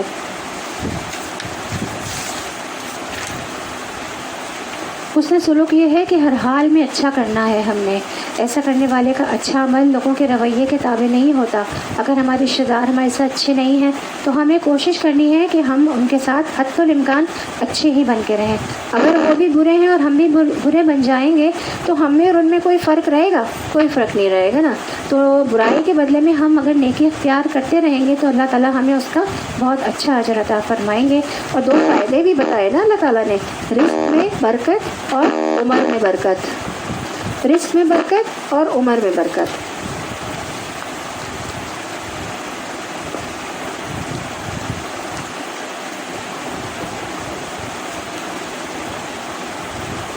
تم اللہ کے ساتھ کفر کا رویہ اختیار کرتے ہو، حالانکہ تم بے جان تھے، اس نے تم کو زندگی عطا کی، پھر وہی تمہاری جان سلب کرے گا، پھر وہی تمہیں دوبارہ زندگی عطا کرے گا، پھر اسی کی طرف تمہیں پلٹ کر جانا ہے۔ وہی تو ہے جس نے تمہارے لیے زمین کی ساری چیزیں پیدا کی، پھر اوپر کی طرف توجہ فرمائی اور 7 آسمان استوار کیے، اور وہ ہر چیز کا علم رکھنے والا ہے۔ پھر ذرا اس وقت کا تصور کرو جب تمہارے رب نے فرشتوں سے کہا تھا کہ میں زمین میں خلیفہ بنانے والا ہوں۔ انہوں نے عرض کیا کہ آپ زمین میں کسی ایسے کو مقرر کرنے والے ہیں جو اس کے انتظام کو بگاڑ دے گا اور خون ریزیاں کرے گا۔ آپ کی حمد و ثنا کے ساتھ تسبیح اور آپ کی تقدیس تو ہم کر ہی رہے ہیں۔ اللہ نے فرمایا میں جانتا ہوں جو کچھ تم نہیں جانتے۔ اس کے بعد اللہ نے آدم علیہ السلام کو ساری چیزوں کے نام سکھائے، پھر انہیں فرشتوں کے ساتھ سامنے پیش کیا اور فرمایا اگر تمہارا خیال صحیح ہے کسی خلیفہ کے تقرر سے انتظام بگڑ جائے گا تو ذرا ان چیزوں کے نام تو بتاؤ۔ انہوں نے عرض کیا نقص سے پاک تو آپ ہی کی ذات ہے یا اللہ، ہم تو بس اتنا علم رکھتے ہیں جتنا آپ نے ہم کو دے دیا ہے، حقیقت میں سب کچھ جاننے والا اور سمجھنے والا آپ کے سوا کوئی نہیں ہے۔ پھر اللہ نے آدم علیہ السلام سے کہا تم انہیں ان چیزوں کے نام بتاؤ۔ جب اس نے ان کو ان سب کے نام بتا دیے تو اللہ تعالیٰ نے فرمایا میں نے تم سے کہا نہ تھا کہ میں آسمانوں اور زمین کی وہ ساری حقیقتیں جانتا ہوں جو تم سے مخفی ہیں۔ جو کچھ تم ظاہر کرتے ہو وہ بھی مجھے معلوم ہے، اور جو کچھ تم چھپاتے ہو میں اسے بھی جانتا ہوں۔ پھر جب ہم نے فرشتوں کو حکم دیا کہ آدم علیہ السلام کے آگے جھک جاؤ تو سب جھک گئے، مگر ابلیس نے انکار کیا اور وہ اپنی بڑائی کے گھمنڈ میں پڑ گیا اور نافرمانوں میں شامل ہو گیا۔ پھر ہم نے آدم علیہ السلام سے کہا کہ تم اور تمہاری بیوی دونوں جنت میں رہو اور یہاں بفراغت جو چاہو کھاؤ، مگر اس درخت کا رخ نہ کرنا ورنہ ظالموں میں شمار ہو جاؤ گے۔ لیکن شیطان نے ان کو بہکا کر وہاں سے نکلوا لیا اور ہم نے کہہ دیا کہ اتر جاؤ، تم ایک دوسرے کے دشمن ہو اور ایک وقت مقرر تک تمہارے لیے زمین میں ٹھہرنا اور فائدہ اٹھانا ہے۔ تو اللہ تعالیٰ نے انسان کو زمین کے لیے پیدا کیا تھا، جنت میں تو صرف امتحان کے لیے رکھا تھا اور یہ بتانے کے لیے کہ اگر اللہ کی نافرمانی کی تو جنت نہیں ملے گی۔ حضرت آدم علیہ السلام نے اپنے رب سے چند باتیں سیکھ لی اور اللہ تعالیٰ نے ان کی توبہ قبول فرمائی، بے شک وہی توبہ قبول فرمانے والا ہے۔ کیا توبہ کی تھی حضرت آدم علیہ السلام نے؟ کیا تھی ان کی دعا یاد ہے؟ ربنا ظلمنا انفسنا وان لم تغفر لنا وترحمنا لنكونن من الخاسرین۔ اللہ توبہ کی توفیق بھی دیتا ہے، پھر اسے قبول بھی فرماتا ہے، پھر اس پر اجر بھی دیتا ہے اور بندے سے خوش بھی ہوتا ہے۔ تو ہم اللہ سبحانہ و تعالیٰ سے اپنے سب گناہوں کی توبہ استغفار کریں۔ بہترین خطا کار توبہ کرنے ہی والے ہیں۔ جو توبہ کرتا ہے اللہ تعالیٰ اس کی توبہ کو قبول فرماتے ہیں۔ ہم نے کہا تم سب یہاں سے چلے جاؤ، جب کبھی تمہارے پاس میری ہدایت پہنچے تو اس کی تابعداری کرنے والوں پر کوئی خوف و غم نہیں ہے۔ تو ہدایت کی پیروی کے فائدے ہیں، دنیا اور آخرت میں خوف اور تنگی جاتا رہے گا، اور جو انکار کر کے ہماری آیتوں کو جھٹلائیں وہ جہنمی ہیں اور ہمیشہ اسی میں رہیں گے۔ بنی اسرائیل میری اس نعمت کو یاد کرو جو میں نے تم پر انعام کی، اور میرے عہد کو پورا کرو، میں تمہارے عہد کو پورا کروں گا، اور مجھ سے تم ڈرو۔ یہ پہلی صورت ہے جو مکمل طور پر مدینے میں نازل ہوئی تھی۔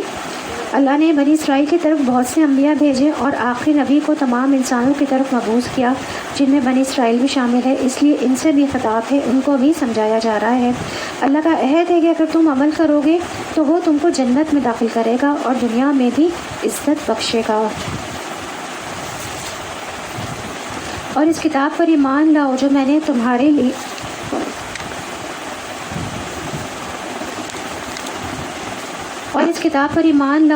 تمہارے لیے کتابوں کی تصدیق میں نازل فرمائی ہے، اور اس کے ساتھ تم ہی پہلے کافر نہ بنو، اور میری آیتوں کو تھوڑی تھوڑی قیمتوں پر نہ فروخت کرو، اور صرف مجھ ہی سے ڈرو۔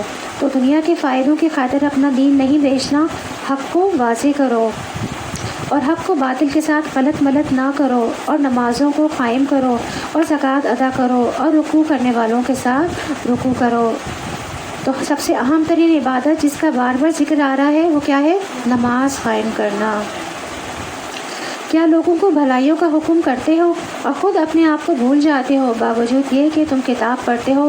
کیا اتنی بھی تم میں سمجھ نہیں ہے؟ صبر اور نماز کے ساتھ مدد طلب کرو، یہ چیز شاق ہے مگر ڈر رکھنے والوں پر۔ تو جائزہ لیجیے کہ جب اذان ہوتی ہے تو دل پر کیا گزرتی ہے، نماز کا وقت آتا ہے تو کیفیت کیا ہوتی ہے، مصلی اور نماز کی طرف کس شوق سے جاتے ہیں؟ کیا اس جگہ کو سمجھتے ہیں کہ کیا کوئی باغ ہے یا کوئی قید خانہ؟ کیا سمجھتے ہیں جہاں نماز ہمارا ایریا ہوتا ہے پڑھنے کا؟ کوئی قید خانہ تو نہیں سمجھتے اس کو، باغ ہے وہ باغ، اس کو باغ سمجھنا ہے۔ صبر اور نماز سے زندگی آسان ہو جاتی ہے۔ تمام انبیاء مشکل اوقات میں نماز پڑھتے تھے۔ حضرت سارہ رضی اللہ عنہا نے ظالم بادشاہ سے بچنے کے لیے نماز شروع کر دی تھی، اور ادھر ابراہیم علیہ السلام نے بھی نماز شروع کر دی تھی، تو اللہ تعالیٰ نے ان کو اس ظالم سے نجات دی تھی۔ تو نماز کے فائدے ہیں، کیا فائدے ہیں؟ اللہ کی رحمت ملتی ہے اور حفاظت بھی ملتی ہے۔ اور ہم نے موسیٰ علیہ السلام کو تمہاری ہدایت کے لیے کتاب اور معجزے عطا فرمائے۔ کتاب کس لیے آئی ہے؟ تاکہ اس سے ہدایت حاصل کی جائے۔ جب موسیٰ علیہ السلام نے اپنی قوم سے کہا کہ اے میری قوم، بشر کو معبود بنا کر تم نے اپنی جانوں پر ظلم کیا ہے، اب تم اپنے پیدا کرنے والے کی طرف رجوع کرو، اپنے آپ کو آپس میں قتل کرو، تمہاری بہتری اللہ کے نزدیک اسی میں ہے کہ اس نے تمہاری توبہ قبول کی، وہ توبہ قبول کرنے والا اور رحم کرنے والا ہے۔ اور تم اسے بھی یاد کرو کہ تم نے موسیٰ سے کہا تھا کہ جب تک ہم اپنے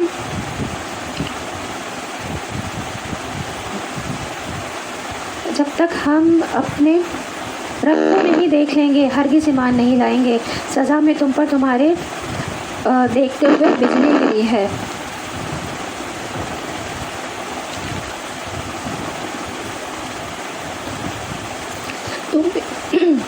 تم بے جان ہو کر گر چکے تھے، مگر پھر ہم نے تم کو جلا اٹھایا، شاید کہ اس احسان کے بعد تم شکر گزار بن جاؤ۔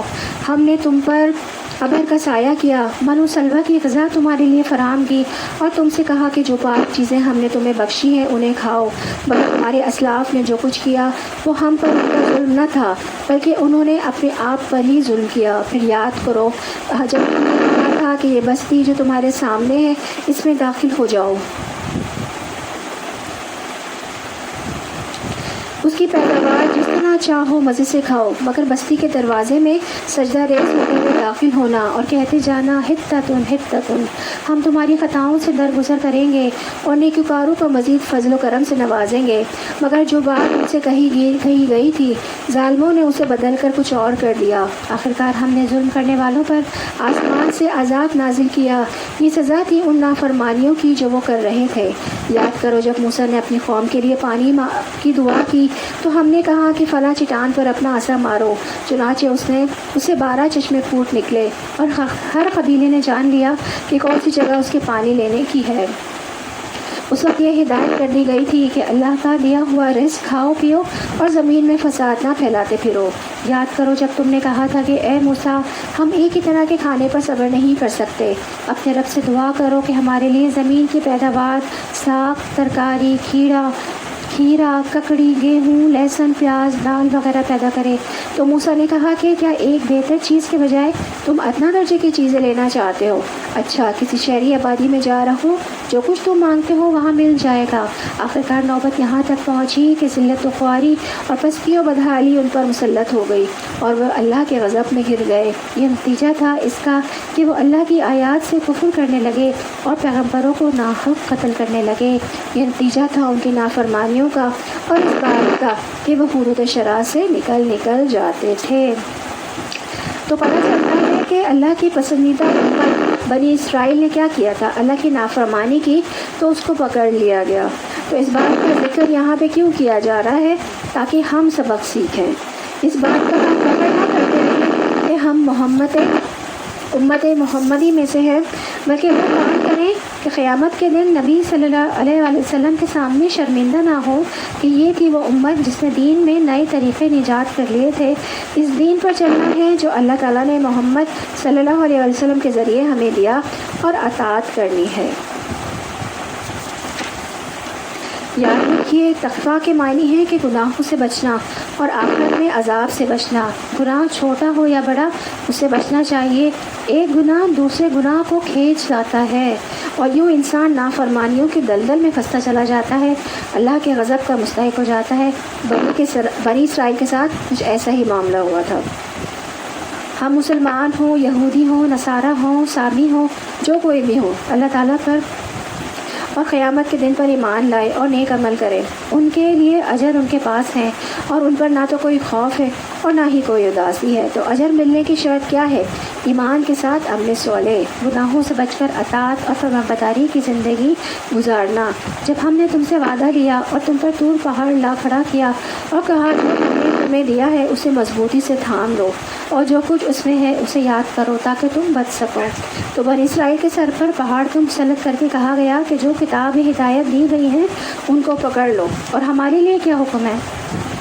اس کتاب کو مضبوطی سے پکڑ لیں۔ کس کتاب کو؟ قرآن پاک کو۔ اور قرآن پڑھنے سے ہی تقویٰ حاصل ہوتا ہے، لیکن تم اس کے بعد بھی پھر گئے، پھر اللہ کا فضل اور اس کی رحمت تم پر نہ ہوئی تو تم نقصان والے ہو جاتے۔ اللہ کی رحمت ہے کہ اللہ نے بنی اسرائیل کو بچا لیا اور ان کو مزید عمل کا موقع دیا۔ اسی طرح اللہ بھی ہمیں بھی مواقع دیتا رہتے ہیں۔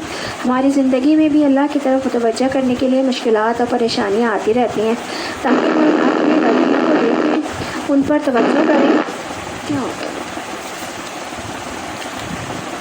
توجہ کریں اور اپنی توبہ کریں اور اپنی اصلاح کریں، اللہ کی طرف راغب ہو جائیں اور اللہ کی طرف دوڑ پڑیں۔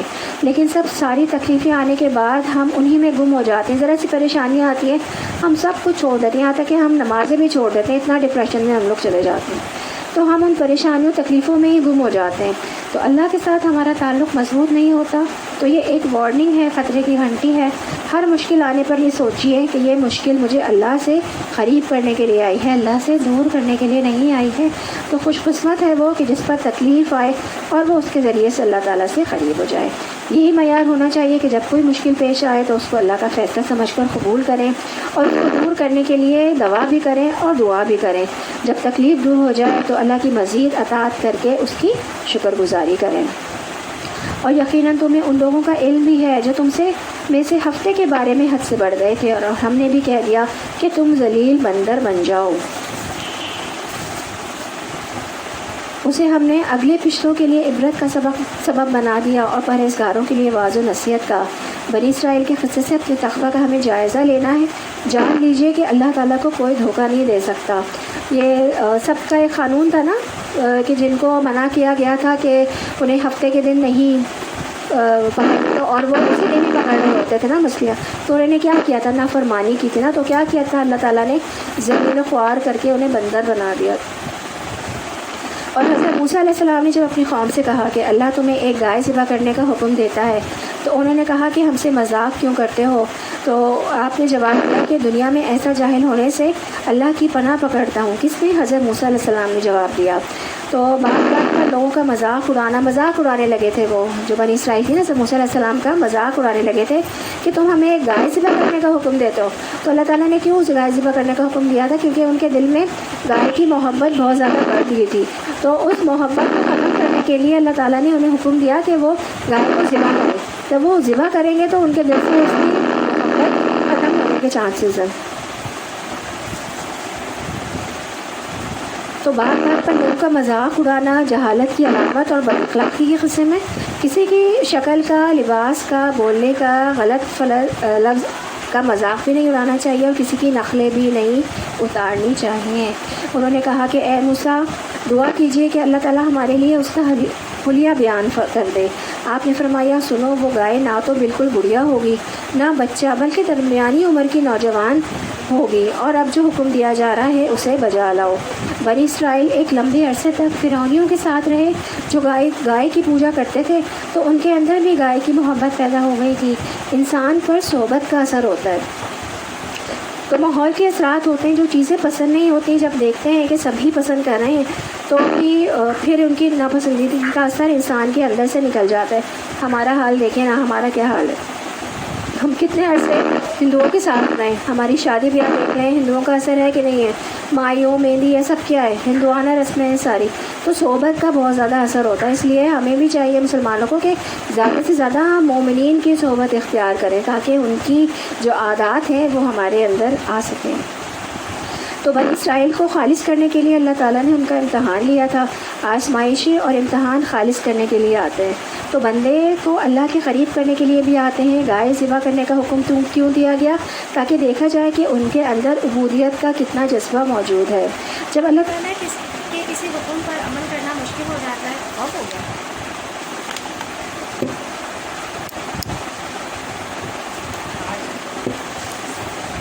جب اللہ تعالیٰ کے کسی حکم پر عمل کرنا مشکل ہوتا ہے تو ہم اس کے بارے میں سوال پر سوال کرنے لگتے ہیں تاکہ وہ حکم ٹل جائے، مگر حکم تو باقی رہتا ہے۔ پھر وہ کہنے لگے کہ دعا کیجیے کہ اللہ تعالیٰ بیان کرے کہ اس کا رنگ کیا ہے۔ فرمایا، وہ کہتا ہے کہ وہ گائے زرد رنگ کی ہو یا چمکیلا اور دیکھنے والوں کو بھلا لگے اس کا رنگ۔ کیا ہم خود بھی اتنی ہی اپنے لیے دعا کرتے ہیں جتنی کثرت سے ہم دوسروں کو دعا کرنے کا کہتے ہیں؟ کیا کہہ رہے تھے وہ لوگ بنی اسرائیل حضرت موسیٰ علیہ السلام کو کہہ رہے تھے کہ ہمارے لیے دعا کریں؟ آج ہم دیکھیں، آج ہم بھی تو یہی کہتے ہیں نا، تو اللہ تعالیٰ تو کہتا ہے کہ میرا اور تمہارا ڈائریکٹ کانٹیکٹ ہے، تم ڈائریکٹ مجھ سے دعا کرو۔ جتنی بار ہم دوسروں کو کہہ رہے ہوتے ہیں اتنی بار ہم خود ہی دعا کر لیں، تو بندوں سے کہہ رہے ہوتے ہیں کہ اللہ تعالیٰ سے ہم ڈائریکٹ مسئلہ بیان کر لیں، تو بات سنتے ہی مان لینا چاہیے حکم کو، جو بھی حکم دیا جا رہا ہو۔ یہ فرشتوں کے بھی صفت ہے نا کہ جو بھی حکم اللہ تعالیٰ فرشتوں کو دیتے ہیں وہ فوراً اس حکم کو مان لیتے ہیں۔ صحابہ کرام بھی آپ صلی اللہ علیہ وسلم کی بات سن کر فوراً اطاعت کی طرف رکھتے تھے۔ ابو جلیل جابر بن سلیم کہتے ہیں کہ میں نے ایک شخص کو دیکھا کہ لوگ اس کی بات بہت سنتے ہیں اور مانتے ہیں، جو بھی وہ کہتے ہیں وہ فوراً قبول کر لیا جاتا۔ انہوں نے پوچھا کہ وہ کون لوگ ہیں جن کی اطاعت کی جا رہی ہے، وہ کون ہیں جن کی اتنی اطاعت کی جا رہی ہے؟ تو لوگوں نے بتایا کہ یہ اللہ کے رسول ہیں صلی اللہ علیہ وسلم۔ تو ہمیں اپنا جائزہ لینا ہے کہ ہم کس کی پیروی کر رہے ہیں، صحابہ کرام کی یا بنی اسرائیل کی، جو اپنے پیغمبر کے ساتھ ایسا سلوک کر رہی تھی کہ بات ہی نہیں مان کے دے رہی تھی۔ وہ کہنے لگے اپنے رب سے دعا کیجیے کہ ہمیں اس کا مزید حلیہ بتائے۔ اس قسم کی گائے تو بہت ہے، پتہ نہیں چلتا، اگر اللہ نے چاہا تو ہم ہدایت والے ہو جائیں گے۔ آپ نے فرمایا کہ اللہ کا فرمان ہے کہ وہ گائے کام کرنے والی، زمین میں ہل جوتنے والی نہیں، کھیتوں کا پانی پلانے والی نہیں، وہ تندرست بے داغ ہو۔ انہوں نے کہا کہ اب آپ نے حق کو واضح کر دیا۔ وہ حکم برداری کے قریب نہ تھے لیکن اسے مانا اور گائے ذبح کر دی۔ جب تم نے ایک شخص کو قتل کر ڈالا پھر اس میں اختلاف کرنے لگے اور تمہاری پوشیدگی کو اللہ ظاہر کرنے والا تھا، ہم نے کہا کہ اس گائے کا ایک ٹکڑا منقول کے جسم پر لگاؤ، وہ جی اٹھے گا۔ اس طرح اللہ مردوں کو زندہ کر کے تمہیں تمہاری عقلمندی کے لیے اپنی نشانیاں دکھاتا ہے۔ پھر اس کے بعد پتھر جسے بالکل اس سے بھی زیادہ سخت ہو گئے، بعض پتھروں سے نہریں بہہ نکلتی ہیں اور بعض پھٹ جاتے ہیں اور ان سے پانی نکل آتا ہے، بعض اللہ کے ڈر سے گر پڑتے ہیں اور تم اللہ کو اپنے اعمال سے غافل نہ جانو گے۔ تو یہ والی جو آیت ہے نا کہ جس میں پتھروں کا ذکر کیا گیا ہے اور پتھروں کو انسانوں کے دل سے تشبیہ دی گئی ہے، تو انسانوں کی قسمیں بیان ہو رہی ہیں اس میں۔ پہلی قسم کے وہ پتھر ہیں کہ جس میں نہریں پھوٹتی ہیں، اس طرح کے لوگ ان میں خیر ہوتی ہے، نیکیاں جمع ہوتی رہتی ہیں، وہ علم حاصل کرتے رہتے ہیں اور ان سے محبت آتی جاتی ہے، حتیٰ کہ آخرکار ان سے خیر کے چشمے پھوٹنے لگتے ہیں۔ تو کیا کرنا ہے ہمیں علم حاصل کرتے رہنا ہے۔ کچھ پتھر ایسے ہوتے ہیں جو کہ پانی جذب کرتے رہتے ہیں، ان کے اندر پانی چلا جاتا ہے، جب ان کو کوئی چوٹ لگتی ہے، زلزلہ آتا ہے تو ان کے اندر شگاف پڑ جاتے ہیں اور ان میں سے پانی پھوٹ پڑتا ہے، چشمے بہہ جاتے ہیں، اور اس طرح کچھ لوگوں کے اندر خیر جذب ہوتی رہتی ہے، لیکن وہ جلدی باہر نہیں آتی، اور جب ان کی زندگی میں کوئی حادثہ آتا ہے یا چوٹ پڑتی ہے تو پھر ان کے اندر سے خیر نکلتی ہے دوسری قسم کی ہے۔ کچھ لوگوں میں تو وہ نیکی جب دیکھتے رہتے ہیں، سنتے رہتے ہیں تو خیر کے چشمے پھوٹتے ہیں، اور کچھ لوگ ایسے ہوتے ہیں جب تک ان پہ چوٹ نہیں لگے گی، جب تک مشکل حالات نہیں آئیں گے، جب تک کوئی غم نہیں آئے گا، اس وقت تک وہ بہتری کی طرف اور خیر کی طرف نہیں آتے۔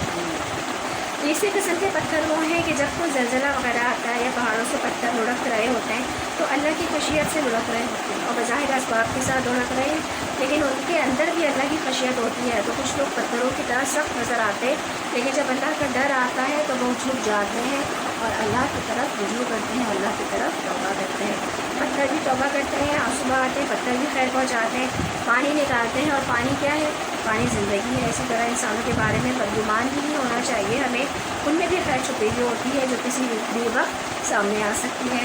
اس آیت سے تربیت اولاد کی بھی ٹپس ہمیں ملتی ہیں. بعض اوقات بچوں کے دینی معاملات سے والدین پریشان ہو جاتے ہیں، تو کبھی بھی ہمیں اپنے بچوں سے بھی مایوس نہیں ہونا ہے. خیر کے کام کرتے جائیں، بچے خیر کو جیسے کرتے ہیں آخرکار ان سے خیر ہی نکلے گی. بشرطیہ یہ کہ والدین خیر کا ماحول گھر میں پیدا کریں. تو ہمارا کرنے کا کام کیا ہے؟ خیر کا ماحول گھر میں پیدا کرنا ہے. خیر خیر ہی لاتی ہے، خیر سے شر نہیں نکلتا. اگر ہم خیر بانٹ رہے ہیں تو گھر میں اور باہر دے رہے ہیں خیر، تو ہمارا معاملہ ہمیشہ اچھا رہے گا انشاءاللہ. ہم ان کی خیر کو ہی چاہتے ہیں تو شر سے شر نہیں نکلے گا، وہاں سے ہمیشہ خیر ہی نکلے گی. مایوس ہو کر خیر پھیلانا چھوڑنا، دعا کرنا چھوڑنا، یہ کام ہمیں نہیں کرنا. تربیت سے مایوس نہ ہوں، خیر عام کرتے جائیں اور خیر کا ماحول پیدا کرتے جائیں. اللہ تعالیٰ سے دعا کریں کہ اللہ تعالیٰ ہمارے دلوں کو سخت نہ کرے، قرآن سے نصیحت حاصل کرنے کی توفیق عطا فرمائے، ہمیں خواہشات کے شر سے بچائے. ابن القیم رحمۃ اللہ علیہ فرماتے ہیں کہ دل کو بگاڑنے والی 5 چیزیں ہیں: لوگوں سے زیادہ ملنا جلنا، بہت گھل مل کر رہنا، ہر وقت سوشلائز کرنا، اس سے بھی کبھی کوئی بات نکلتی ہے کبھی کوئی بات، خواہش پرستی، ہر وہ کام کرنا جو بس دل کو اچھا لگے، اللہ سے بڑھ کر کسی اور سے محبت کرنا، زیادہ کھانا اور زیادہ سونا. تو جب دل بگڑ جاتا ہے نا تو اچھی سے اچھی بات بھی دل پر اثر نہیں کرتی ہے. مسلمانوں تمہاری خواہش ہے کہ یہ لوگ ایماندار بن جائیں، حالانکہ ان میں سے ایسے لوگ بھی ہیں جو کلام اللہ کو سن کر اپنے علم والے ہوتے ہوئے پھر بھی بدل جاتے ہیں. جب ایمان والوں سے ملتے ہیں تو اپنی ایمانداری ظاہر کرتے ہیں، اور جب آپس میں ملتے ہیں تو کہتے ہیں کہ مسلمانوں کو کیوں وہ باتیں پہنچاتے ہو جو اللہ نے تمہیں سکھائی ہیں؟ کیا جانتے نہیں یہ تو اللہ کے پاس تم پر حجت ہو جائے گی؟ کیا یہ جانتے نہیں کہ اللہ ان کی پوشیدگی اور ظاہر داری کو جانتا ہے؟ ان میں سے بعض ان پڑھ ایسے بھی ہیں جو کتاب کے صرف ظاہری الفاظ کو ہی جانتے ہیں، صرف گمان اور اٹکل پر ہی ہیں. بس ہلاکت اور تباہی ان لوگوں کے لیے جو اپنے ہاتھوں سے شرح کا نوشتہ لکھتے ہیں، پھر لوگوں سے کہتے ہیں کہ یہ اللہ کے پاس سے آیا ہوا ہے تاکہ اس کے معاوضے میں تھوڑا سا فائدہ حاصل کر لیں. ان کے ہاتھوں کا لکھا بھی ان کے لیے تباہی کا سامان ہے اور ان کی یہ کمائی بھی ان کے لیے موجب ہلاکت ہے. وہ کہتے ہیں کہ دوزخ کی آگ ہمیں ہرگز نہ چھوڑے گی، الا یہ کہ چند روز کی سزا مل جائے تو مل جائے. ان سے پوچھو کہ کیا تم نے اللہ سے کوئی عہد لیا ہے جس کی خلاف ورزی وہ نہیں کر سکتا، یا بات یہ ہے کہ تم اللہ کے ذمے ڈال کر ایسی باتیں کہہ دیتے ہو جن کے متعلق تمہیں علم نہیں ہے کہ اس نے ان کا ذمہ لیا ہوا ہے. یقیناً جس نے برے کام کیے اور اس کی نافرمانیوں نے اسے گھیر لیا اور وہ ہمیشہ کے لیے جہنمی ہے. نبی بن قسیم کہتے ہیں کہ اس آیت سے مراد وہ شخص ہے جو توبہ کرنے سے پہلے گناہ کی حالت میں مر جاتا ہے. اتنی بری سچویشن ہے توبہ کی حالت سے پہلے ہی مر جانا. تو انسان کو چاہیے کہ جلد از جلد توبہ استغفار کر لیں. یاد رکھیے چھوٹے چھوٹے گناہ مل کر بہت بڑا آگ کا ڈھیر بن جاتے ہیں جو جلانے کے لیے کافی ہے. دن میں کثرت سے توبہ استغفار کرنی چاہیے. اور جو لوگ ایمان لائیں اور نیک کام کریں وہ جنتی ہیں اور وہ جنت میں ہمیشہ رہیں گے. اور جب ہم نے بنی اسرائیل سے وعدہ کیا کہ تم اللہ کے سوا دوسروں کی عبادت نہ کرنا اور ماں باپ کے ساتھ اچھا سلوک کرنا، اسی طرح خرابت داروں، یتیموں، مسکینوں کے ساتھ اور لوگوں کو اچھی باتیں کہنا، نماز قائم رکھنا اور زکوٰۃ دیتے رہا کرنا، اور تھوڑے سے لوگوں کے علاوہ تم سب پھر گئے اور منہ موڑ لیا. یعنی کہ بنی اسرائیل سے عہد دیا گیا تھا تو ہمیں کیوں بتایا جا رہا ہے؟ تاکہ ہم جانیں کہ یہ سب کام کرنے کے ہیں. کون سے کام؟ بنی اسرائیل سے عہد دیا گیا تھا نا کہ اللہ کے سوا کسی کی عبادت نہیں کرنا، ماں باپ کے ساتھ اچھا سلوک کرنا، خرابت داروں، یتیموں، مسکینوں کے ساتھ اور لوگوں سے ہمیشہ اچھی بات کہنا، نماز قائم رکھنا، زکوٰۃ ادا کرنا، اور تھوڑوں سے لوگوں کے علاوہ تم سب سے پھر گئے. بنی اسرائیل کے بارے میں بتایا کہ ان میں سے تھوڑے لوگ ایسے تھے جو کہ بچے تھے، باقی سب نے منہ موڑ دیا. تو ہمیں تنبیہ دی جا رہی ہے کہ ہم بھی ان تمام باتوں سے منہ نہ موڑ لیں۔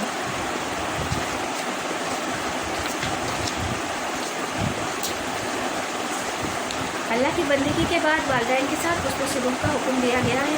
اللہ کے بعد سب سے بڑا درجہ والدین کا ہے، ان کے ساتھ احسان کرو۔ احسان برابر کے بدلے کو تو نہیں کہتے، یعنی کہ اگر والدین ڈانٹ ڈپٹ کریں تو تم بھی ڈانٹ کرو، اور اگر وہ اچھی بات کریں تو تم بھی اچھی طرح کرو۔ نہیں، وہ جو بھی کریں تم ان کے ساتھ اچھا ہی سلوک کرو گے۔ والدین کے علاوہ باقی رشتہ داروں کے ساتھ بھی اچھا سلوک کرو، یتیموں مسکینوں کے ساتھ بھی ان کو کھانا کھلاؤ اور اچھا سلوک کرو، کیونکہ وہ سوسائٹی کا طبقہ ہے جن کو عموماً ہم کمتر سمجھا جاتا ہے، ان کے ساتھ حسن سلوک نہیں کیا جاتا۔ تو سب سے بڑا حسن سلوک لوگوں سے اچھی بات کرنا، خوش اخلاقی، اچھی گفتگو، قولی اور فعلی دونوں احسان کرنا، نرم گفتگو کرنا اور اچھے اخلاق کی صدقہ ہے۔ رسول اللہ صلی اللہ علیہ وسلم نے فرمایا، سلام کو عام کرو۔ اچھا کلام کرنا ایسے اعمال ہیں جو بخشش کو واجب کر دیتے ہیں۔ اچھے اخلاق یہ ہے کہ کسی کی بات سن لینا، اچھے طریقے سے جواب دینا، بغیر طنز کے، بغیر تانے کے، بغیر خصوص جتلائے، پھر چیخنے چلانے، بات بھی سچی ہو اور عمدہ ہو۔ نماز اور زکوٰۃ بھی ادا کرو۔ عموماً جب عبادات پر زور دیتے ہیں تو ہم اچھے اخلاق کو بھول جاتے ہیں۔ ہم کیا سوچتے ہیں، ہمارے دل میں سیٹسفیکشن ہو رہی ہے، یہ ہوتی ہے کہ ہم عبادت تو کر رہے ہیں، تو ہم اپنے اخلاقی جو اطوار ہیں نا، ہم ان کو بھول جاتے ہیں۔ تو جب نمازی بن جاتے ہیں تو صدقہ خیرات بھول جاتے ہیں، تو ہمیں صدقہ خیرات بھی کرتے رہنا ہے، لوگوں کے ساتھ اچھی بات بھی کرتے رہنا ہے، تو جا کے ہمارا دین مکمل ہوتا ہے۔ آج اس حکم کو کیا ہم مانتے ہیں؟ نہیں مانتے، ایک طرح کی یاد دہانی ہے۔ تو قرآن کو بار بار دہرانے سے ہمارا ایمان پختہ ہوتا ہے، ہمارے ذہن میں بہت ساری باتیں آتی ہیں، ایمان پختہ ہوتا ہے اور عمل کی طاقت بھی ہمیں ملتی ہے۔ اور جب ہم نے تم سے وعدہ لیا کہ آپس میں خون نہ بہانا اور آپس والوں کو جلا وطن نہ کرنا، تم نے اقرار کیا اور تم اس کے شاہد بنے، لیکن پھر بھی تم نے آپس میں قتل کیا اور ایک فرقے کو جلا وطن کیا، گناہ زیادتی کے کاموں میں ان کے خلاف دوسرے کی طرفداری کی۔ ہاں، جب وہ قیدی ہو کر تمہارے پاس آئے تم نے ان کو فدیے میں لیے، لیکن ان کا نکالنا جو تم پر حرام تھا تو اس کا کچھ خیال نہ کیا کہ بعض احکام پر ایمان رکھتے ہو اور بعض کے ساتھ کفر کرتے ہو۔ تم میں سے جو بھی ایسا کرے اس کی سزا اس کی سوا کیا ہو کہ دنیا میں رسوائی اور قبولیت کی اور قیامت کے عذاب کی مار۔ اللہ تمہارے اعمال سے بے خبر نہیں ہے۔ تو ایمان کا تقاضا یہ ہے کہ انسان پورے کا پورا دین میں داخل ہو، اپنے آپ کو اللہ کے سپرد کر دے۔ یہ وہ لوگ ہیں جنہوں نے دنیا کی زندگی کو آخرت کے بدلے خرید کیا، ان کے نہ تو عذاب ہلکے ہوں گے اور نہ ہی ان کی مدد کی جائے گی۔ بنی اسرائیل نے اپنے انبیاء کو قتل کر ڈالا تھا، آج بھی دیکھیں علماء کا قتل ہو جاتا ہے، تو ہمیں بھی اس طرز عمل سے بچنے کی ضرورت ہے۔ قرآن میں کئی احکامات ایسے ہیں کہ جو تورات میں موجود ہیں۔ قرآن کوئی نئی چیز لے کر نہیں آیا، ان احکامات کی تصدیق کرتا ہے جو پہلے سے نازل شدہ ہیں۔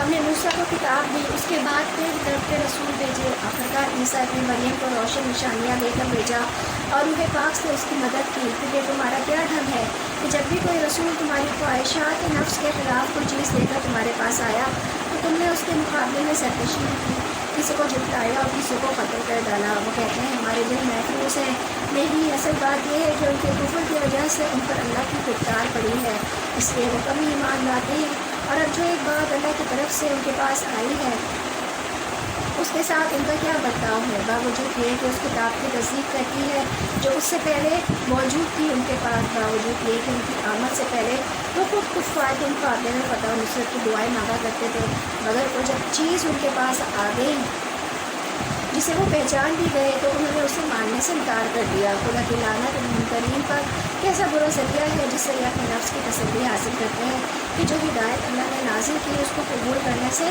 صرف عزت کی بنا پر انکار کر رہے ہیں کہ اللہ تعالیٰ نے اپنے فضل سے اپنے جس بندے کو خود چاہا نواز دیا، لہٰذا اپنے غضب بلائے غضب کے مستحق ہو گئے ہیں، اور ایسے کافروں کے لیے سخت ذلت آمیز سزا مقرر ہے۔ جب ان سے کہا جاتا ہے کہ جو کچھ اللہ نے نازل کیا اس پر ایمان لاؤ تو وہ کہتے ہیں کہ ہم تو صرف اس چیز پر ایمان لاتے ہیں جو ہمارے یہاں یعنی بنی اسرائیل نے کی ہے، اور اس دائرے کے باہر جو کچھ آتا ہے اسے ماننے سے وہ انکار کرتے ہیں، حالانکہ وہ حق ہے اور اس تعلیم کی تصدیق و تائید کر رہا ہے جو ان کے یہاں پہلے سے موجود تھی۔ اچھا ان سے کہو اگر تم اس تعلیم ہی پر ایمان رکھنے والے ہو جو تمہارے یہاں آئی تھی، اور اس سے پہلے اللہ کے ان پیغمبر کو جو خود بنی اسرائیل میں پیدا ہوئے تھے کیوں قتل کر ڈالتے ہو؟ تمہارے پاس موسیٰ یہی دلیلیں لے کر آئے ہیں، لیکن پھر بھی تم نے بچڑے کی پوجا کی اور تم ہو ہی ظالم۔ تو جب انسان اللہ کا کوئی حکم نہیں مانتا تو وہ اس کے بدلے فتنے میں پڑ جاتا ہے، تو وہ ایسی چیزوں کی محبت میں جا پڑتا ہے کہ اللہ اور اس سے محبت کو بھول جاتا ہے۔ پھر ذرا اس میثاق کو یاد کرو جو وہ تمہارے اوپر اٹھا کر ہم نے تم سے لیا تھا۔ ہم نے تاکید کی تھی کہ جو ہدایت ہم دے رہے ہیں ان کی سختی کے ساتھ پابندی کرو اور کان لگا کر سنو۔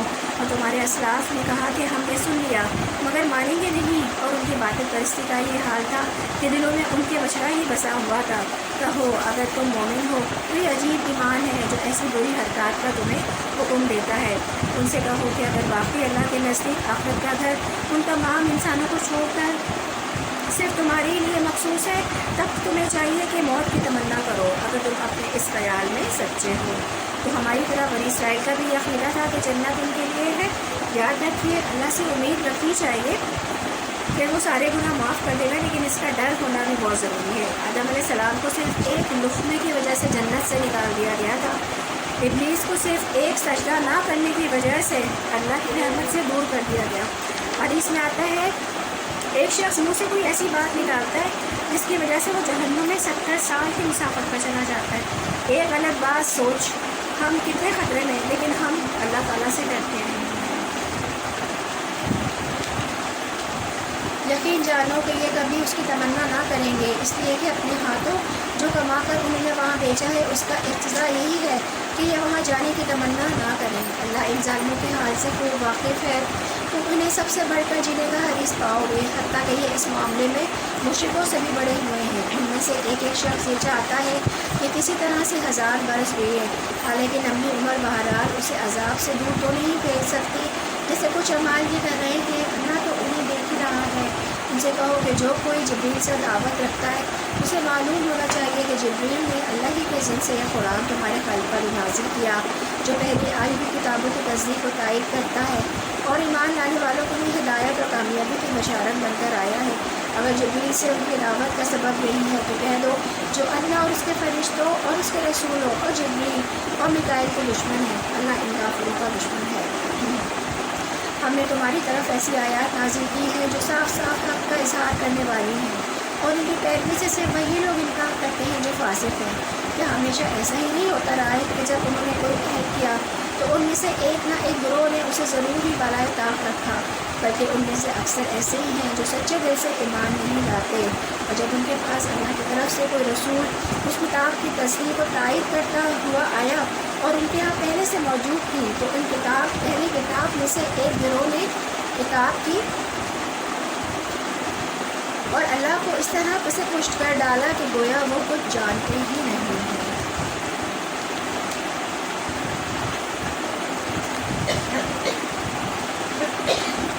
تو کتاب کو پیٹھ پیچھے پھینک دیا نا، یعنی کہ انہوں نے تو قرآن کو پڑھنے، سمجھنے، غور و فکر کرنے اور اس پر عمل کرنے سے زیادہ اور چیزوں کو اہمیت دینا ہے۔ پیٹھ پیچھے پھینکنا کیا ہے؟ انہوں نے کیا کیا تھا؟ اس نعمت کو پس پش ڈال دیا تھا، یہ کہا دیا نا یہاں پہ۔ تو پس پش پھینکنا کیا ہے؟ تو قرآن کو پڑھنا، سمجھنا، غور و فکر کرنا اور اس پر عمل کرنے سے زیادہ دوسرے چیزوں کو ہم فوقیت دیں۔ تو ہمیں اپنا جائزہ لینا ہے کہ میرے دن، ہفتے، مہینے کا کتنا وقت ہم قرآن فہمی میں گزارتے ہیں، قرآن کو سمجھنے میں گزارتے ہیں۔ تو قرآن پر غور و فکر کیوں ہے؟ تاکہ ہمارے عمل میں ڈل جائے وہ چیز، اندھیروں سے نکل کر ہم روشنی کی طرف آ جائیں۔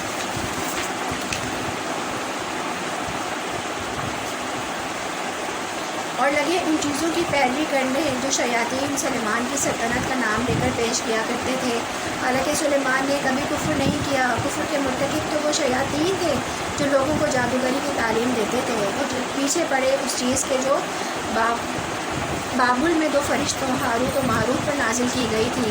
حالانکہ وہ فرشتے جب بھی کسی کو اس کی تعلیم دیتے تھے تو پہلے صاف طور پر متنبع کر دیا کرتے تھے کہ دیکھ ہم محض ایک آزمائش ہیں، تو کفر میں مبتلا نہ ہو، پھر بھی یہ لوگ ان سے وہ چیز سیکھتے تھے جس سے شوہر اور بیوی میں جدائی ڈال دیں۔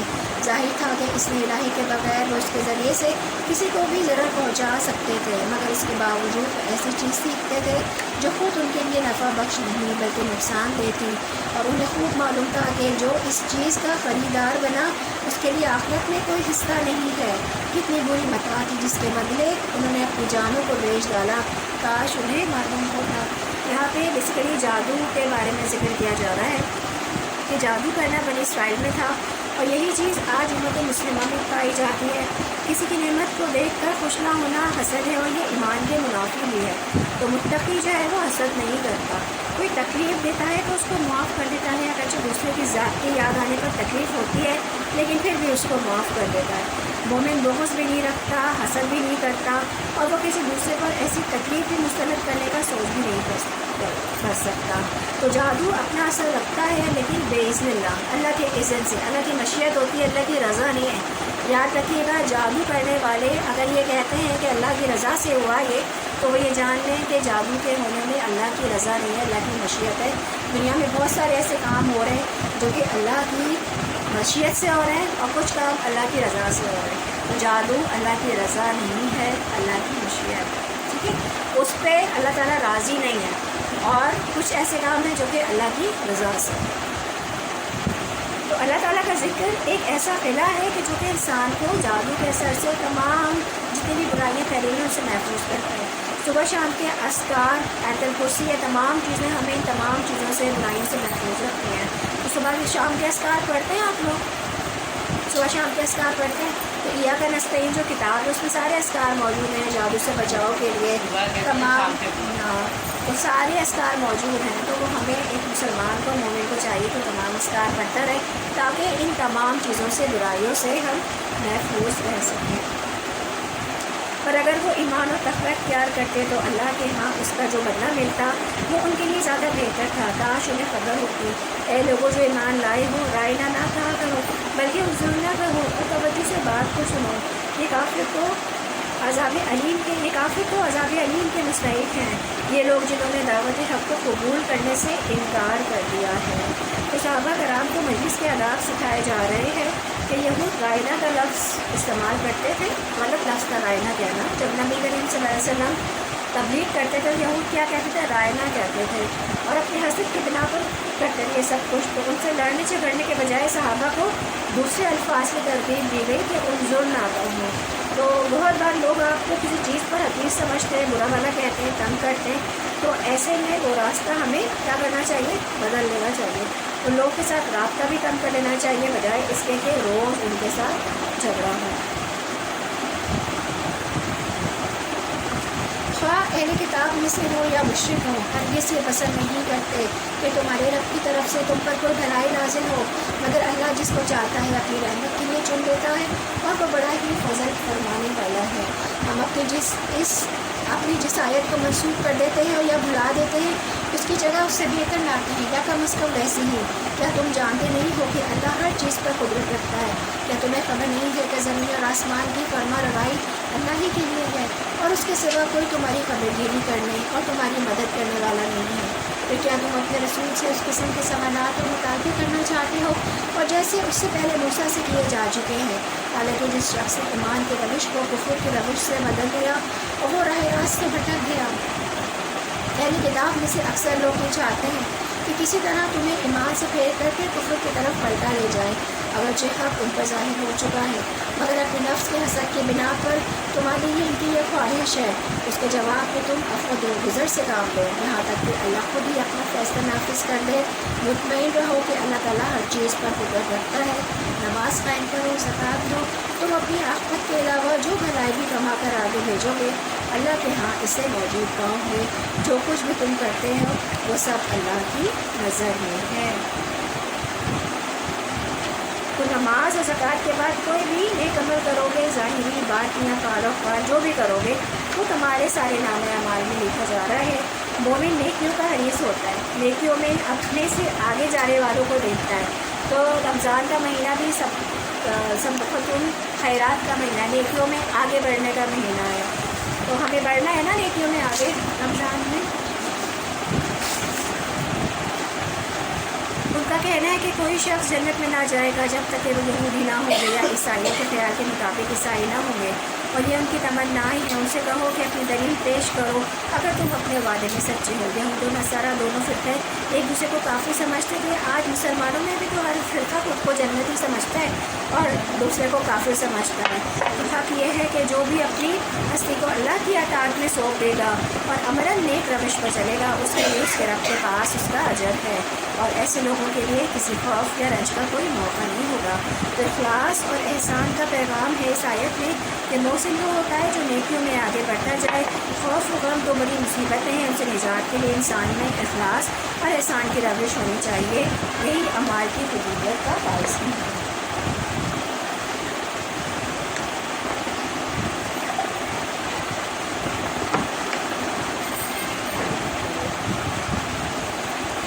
یہودی کہتے ہیں کہ عیسائیوں کے پاس کچھ نہیں، عیسائی کہتے ہیں کہ یہودی کے پاس کچھ نہیں، حالانکہ دونوں ہی کتاب پڑھتے ہیں، اور اس قسم کے دعوے ان لوگوں کے بھی ہیں جن کے پاس کتاب کا علم نہیں ہے۔ یہ اختلاف جن میں یہ لوگ مبتلا ہیں، ان کا فیصلہ اللہ قیامت کے روز کر دے گا۔ تو لوگ ایک دوسرے کو گمراہ قرار دیتے رہتے ہیں، اس کا فیصلہ ہم کرنے والے کوئی نہیں ہے، اس کا فیصلہ اللہ تعالیٰ کریں گے کہ کون اصل میں نیکی کر کے آیا ہے۔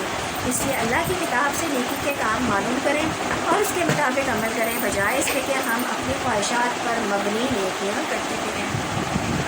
اس شخص سے بڑھ کر ظالم کون ہوگا جو اللہ کے معبودوں میں اس کے نام کی یاد سے روکے اور اس کی برانی کے ڈرتے ہو۔ ایسے لوگ اس قابل ہیں کہ ان کی عبادت گاہوں میں قدم نہ رکھیں، اور اگر وہاں جائیں تو ڈرتے ہوئے جائیں۔ ان کے لیے تو دنیا میں رسوائی ہے اور آخرت میں عذاب علیم ہے۔ تو مومن کو دعا کرتی رہنی چاہیے، اللہم احسن عاقبتنا فی الامور کلھا واجرنا من خزی الدنیا وعذاب الآخرہ۔ اے اللہ تمام معاملات میں ہمارا انجام اچھا فرما اور ہمیں دنیا کی رسوائی سے اور آخرت کے عذاب سے محفوظ کرنا۔ اللہ کی مسجدوں میں اللہ کا نام لیا جائے، ایسے کام نہ کیا جائے جن سے وہ ویران ہو، یعنی آپس کے جھگڑے، لڑائی اور ایک دوسرے کو نیچا دکھانا کہ لوگ مسجد جانا ہی چھوڑ دیں۔ مشرق اور مغرب سب اللہ کے لیے ہیں، جس طرف بھی تم رخ کرو گے اسی طرف اللہ کا رخ ہے۔ اللہ بڑی وسعت والا ہے اور سب کو جاننے والا ہے، اور اللہ کا قول ہے کہ اللہ نے کسی کو بیٹا بنایا ہے، اور ان کا قول ہے کہ اللہ نے کسی کو بیٹا بنایا ہے۔ اللہ پاک ہے ان باتوں سے۔ حقیقت یہ ہے اصل کے زمین و آسمان کی تمام موجودات اس کی ملک ہیں، سب کے سب اس کے مطیع اور فرما بردار ہیں۔ تو ہمیں اپنا جائزہ لینا ہے، ہر چیز اللہ کا کہنا مانتی ہے، کیا ہم بھی اللہ تعالیٰ کا کہنا مانتے ہیں کہ نہیں مانتے ہیں؟ وہ آسمان و زمین کا موجود ہے، اور جس بات کا وہ فیصلہ کرتا ہے اس کے لیے بس وہ یہ حکم دیتا ہے کہ ہو جا، اور وہ ہو جاتی ہے۔ نادان کہتے ہیں کہ اللہ خود ہم سے باتیں کیوں نہیں کرتا، یا کوئی نشانی ہمارے پاس کیوں نہیں آتی۔ ایسی ہی باتیں ان سے پہلے لوگ بھی کیا کرتے تھے۔ ان سب اپنے پچھلے گمراہوں کی ذہنیتیں ایک جیسی ہیں۔ یقین لانے والوں کے لیے تو ہم نشانیاں صاف صاف نمایاں کر چکے ہیں۔ اس سے بڑھ کر نشانی کیا ہوگی کہ ہم نے تم کو علم حق کے ساتھ خوشخبری دینے والا اور ڈرانے والا بنا کر بھیجا ہے۔ اب جو لوگ جہنم سے رشتہ جوڑ چکے ہیں ان کی طرف سے تم ذمہ دار ہو، جواب دہ نہیں ہو۔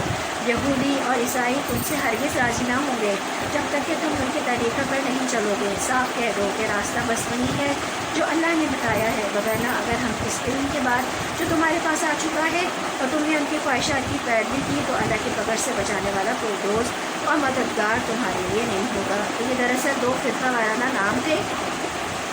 آج بھی ہر فرقہ اپنی طرف بلاتا ہے، کرنے کا کام کیا ہے ہمارا؟ قرآن و سنت کی پیروی ہے نا۔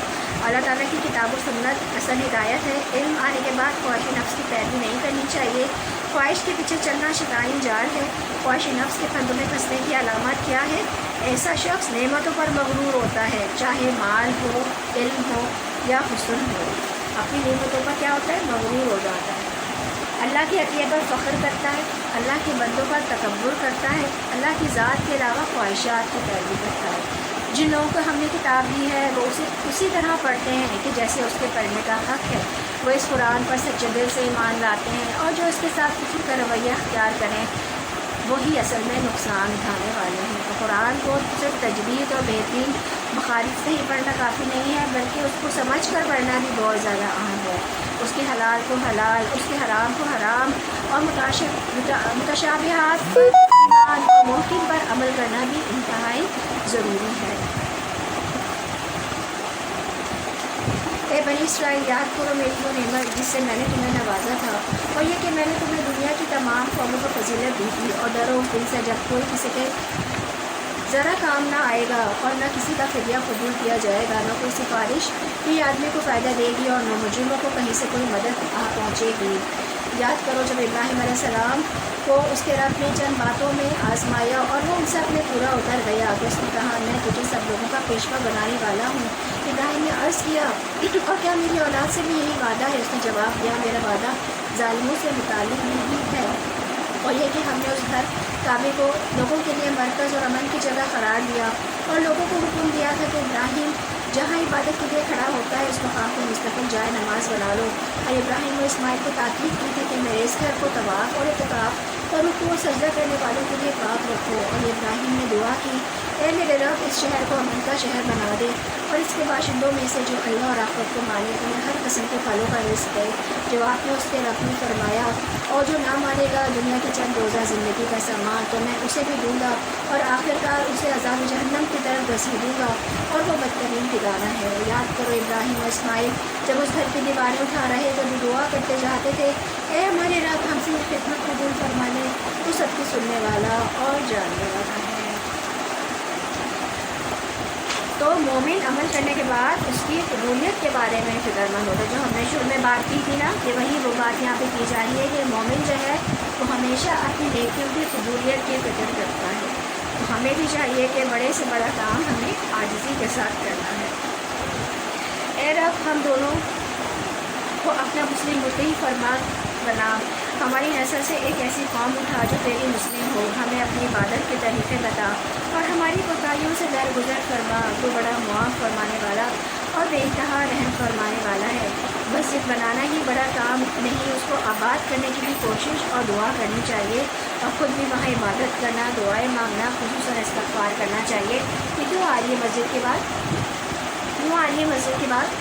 حضرت ابراہیم علیہ السلام حضرت اسماعیل علیہ السلام خانہ کعبہ کی تعمیر کر رہے تھے نا، وہ آیات ہے نا، اسی حوالے سے وہ مسجد ہی ہے نا، خانہ کعبہ کیا ہے؟ نماز پڑھتے نا وہاں تو مسجد ہی ہے، تو اس کی تعمیر کر رہے تھے اور کیا کہہ رہے تھے کہ ربنا تقبل منا، اللہ تعالیٰ ہماری عبادت کو قبول فرما لیجیے۔ یہ کہا یہی بات یہاں پہ کی جا رہی ہے کہ مسجد بنانا بڑا کام ہی نہیں ہے، بلکہ اس کو آباد کرنے کی بھی کوشش کرنی چاہیے اور دعا بھی ضروری ہے، اور وہاں پہ خود بھی عبادت کریں، دعائیں بھی مانگیں اور خصوصاً استغفار بھی کریں۔ اور اے رب ان لوگوں میں انہی کی قوم سے ایک رسول اٹھائیے جو انہیں تیری آیات سنائے، ان کو کتاب اور حکمت کی تعلیم دے اور ان کی زندگیاں سنوارے۔ تو بڑا مقتدر اور حکیم ہے۔ یہ دعا کی تھی حضرت ابراہیم علیہ السلام نے کہ اے اللہ تعالیٰ انہی کی قوم سے ہماری یہ قوم سے ایک ایسا نبی اٹھائیے جو کہ لوگوں کو کتاب و حکمت کی تعلیم دے۔ نبی کریم صلی اللہ علیہ وسلم کے بارے میں دعا کی تھی حضرت ابراہیم علیہ السلام نے کہ ایسا نہیں، تو اللہ تعالیٰ نے نبی کریم صلی اللہ علیہ وسلم کو انہی کی نسل میں سے اٹھایا۔ حضرت محمد مصطفیٰ صلی اللہ علیہ وسلم حضرت اسماعیل علیہ السلام کی بنو اسماعیل میں سے ہے، جبکہ بنی اسرائیل میں جتنے سارے پیغمبر آئے باقی کے سارے وہ بنی اسرائیل میں آئے۔ تو حسد کیوں پیدا ہوا بنی اسرائیل میں؟ جو یہ ان کے خلاف کھڑے ہو گئے تھے، کیوں کھڑے ہو گئے تھے؟ حسد کی وجہ سے کہ ابھی تک جتنے پیغمبر آ رہے تھے ابراہیم علیہ السلام کے بعد وہ سارے بنی اسرائیل میں آ گئے، تو اب بنو اسماعیل میں کیوں آ گئے؟ اسرائیل جو ہے وہ یعقوب علیہ السلام، اسحاق علیہ السلام کے بیٹے، وہ بھی حضرت ابراہیم علیہ السلام کے بیٹے، تو انہیں دو ایک ہی اولاد، ایک ہی باپ ہے اور دو بیٹے اور نسل الگ چلی، تو آپس میں دیکھیے کتنا حسد ہو گیا۔ ایک بھائی کی اولاد ہے بنو اسماعیل اور ایک دوسرے بھائی کی اولاد ہے بنی اسرائیل، اور ہے دونوں حضرت ابراہیم علیہ السلام کی اولاد، اور دونوں میں کیا ہوا؟ کتنا حسد ہو گیا، اور اتنا تو کافر قوم کیوں بنی تھی؟ حسد کی وجہ سے بنی ہوئی۔ تو ابراہیم علیہ السلام صرف اپنے لیے نہیں، آئندہ آنے والی نسلوں کے لیے بھی دعا کر رہے تھے نا، تو ایک رسول مانگا جو آئے، کتاب کی تعلیم دے، ان کا اندر باہر کا تزکیہ کرے، اندر باہر کی صفائی کرے۔ عموماً لوگ اولاد کے لیے دعائیں مانگتے ہیں کہ ان کا کاروبار اچھا ہو جائے، ڈگری اچھی ہو جائے، ان کو اولاد سے نوازے، ہم ان کی زندگی کی بہاریں دیکھیں وغیرہ وغیرہ۔ یہ بھی اچھی دعائیں مانگتے رہنا چاہیے اولاد کے لیے، لیکن اولاد کے لیے ان کے دین و آخرت کی بھی فکر کرنی چاہیے، اور ان کے دین و آخرت کے لیے دعا بھی کریں اور عملی کوششیں بھی کرنی ہیں۔ ابراہیم علیہ السلام نے اولاد کے مستقبل کی فکر کی کہ ان کی دینی تعلیم کا بھی بندوبست کرنے کی دعا کی۔ تو اپنے آپ سے سوال کریں، میرا جتنا مال بچوں کی دنیاوی تعلیم و ضروریات کا خرچ کیا، کیا ان کی دینی تعلیم کی اتنی فکر کی ہے؟ اپنے آپ سے ذرا سوال کیجیے گا آج کہ بچوں کی دنیاوی تعلیم پہ جتنا خرچ کیا ہے ہم نے، کیا دینی تعلیم کے لیے اتنا خرچ کیا؟ ذرا سوچیں۔ اور دنیا اور آخرت کی بھی ہمیں کیا کرنی ہے؟ فکر کرنی ہے۔ اب کون ہے جو ابراہیم کے طریقے سے نفرت کرے، جس نے خود اپنے آپ کو جہالت میں مبتلا؟ اب کون ہے جو ابراہیم علیہ السلام کے طریقے سے نفرت کرے، جس نے خود اپنے آپ کو جہالت میں مبتلا کر لیا ہو؟ اس کی سبب کون یہ حرکت کر سکتا ہے؟ ابراہیم تو وہ شخص ہے کہ جس کو ہم نے دنیا میں اپنے کام کے لیے چن لیا تھا، اور آخرت میں اس کا شمار صالحین میں ہوگا۔ اور اس کا حال یہ تھا کہ جب اس کے رب نے اس سے کہا کہ مسلم ہو جا، تو اس نے فوراً کہا کہ میں مالک کائنات مسلم ہو گیا۔ اس طریقے پہ چلنے کی ہدایت اس نے اپنی اولاد کو کی تھی، اور اسی کی وصیت یعقوب علیہ السلام نے اپنی اولاد کو کی تھی۔ اس نے کہا تھا کہ میرے بچوں، اللہ نے تمہارے لیے یہی دین پسند کیا ہے، لہٰذا مرتے دم تک مسلم ہی رہنا۔ تو اپنے بچوں کے لیے مانگی جانے والی بہت اہم دعا کیا ہے کہ ہمیں ان سے اس بات کا عہد لینا ہے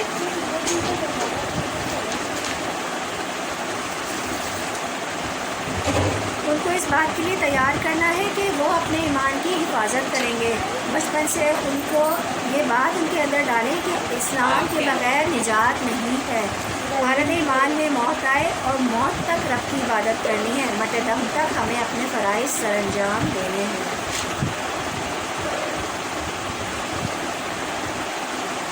پھر کیا تم اس وقت موجود تھے جب یعقوب علیہ السلام اس دنیا سے رخصت ہو رہے تھے؟ اس نے مرتے وقت اپنے بیٹوں سے پوچھا، بچوں میرے بعد تم کس کی بندگی کرو گے؟ ان سب نے جواب دیا، ہم اسی ایک خدا کی بندگی کریں گے جسے آپ نے اور آپ کے بزرگوں ابراہیم، اسماعیل اور اسحاق نے خدا مانا ہے، اور ہم اسی کے مسلم ہیں۔ وہ جو کچھ بھی لوگ تھے وہ گزر گئے، اور جو کچھ انہوں نے کمایا وہ ان کے لیے ہے، اور جو کچھ تم کماؤ گے وہ تمہارے لیے ہے۔ تم سے یہ نہ پوچھا جائے گا کہ وہ کیا کرتے تھے۔ یہودی کہتے ہیں یہودی ہو تو راہ راست پاؤ گے، عیسائی کہتے ہیں عیسائی ہو تو ہدایت ملے گی۔ ان سے کہو نہیں، بلکہ سب کو چھوڑ کر ابراہیم کا طریقہ، اور ابراہیم مشرکوں میں سے نہ تھا۔ مسلمانوں کہو کہ ہم ایمان والے اللہ پر اور اس ہدایت پر جو ہماری طرف نازل ہوئی، اور ابراہیم، اسماعیل، اسحاق، یعقوب اور اولاد یعقوب کی طرف نازل ہوئی تھی، اور جو موسیٰ اور عیسیٰ اور دوسرے تمام پیغمبروں کو ان کے رب کی طرف سے دی گئی تھی۔ ہم ان کے درمیان کوئی تفریق نہیں کرتے، اور ہم اللہ کے مسلم ہیں۔ پھر اگر وہ اس طرح ایمان لائیں جس طرح تم ایمان لائے ہو تو ہدایت پر ہیں، اور اگر اس سے منہ پھیریں تو پوری بات ہے کہ وہ ہدایت میں پڑ گئے ہیں۔ لہٰذا اطمینان رکھو کہ ان کے مقابلے میں اللہ تمہاری حمایت کے لیے کافی ہے، وہ سب کچھ سنتا اور جانتا ہے۔ کہو کہ اللہ کا رنگ اختیار کرو، اس کے رنگ سے اچھا اور کس کا رنگ ہوگا، اور ہم اسی کی بندگی کرنے والے ہیں۔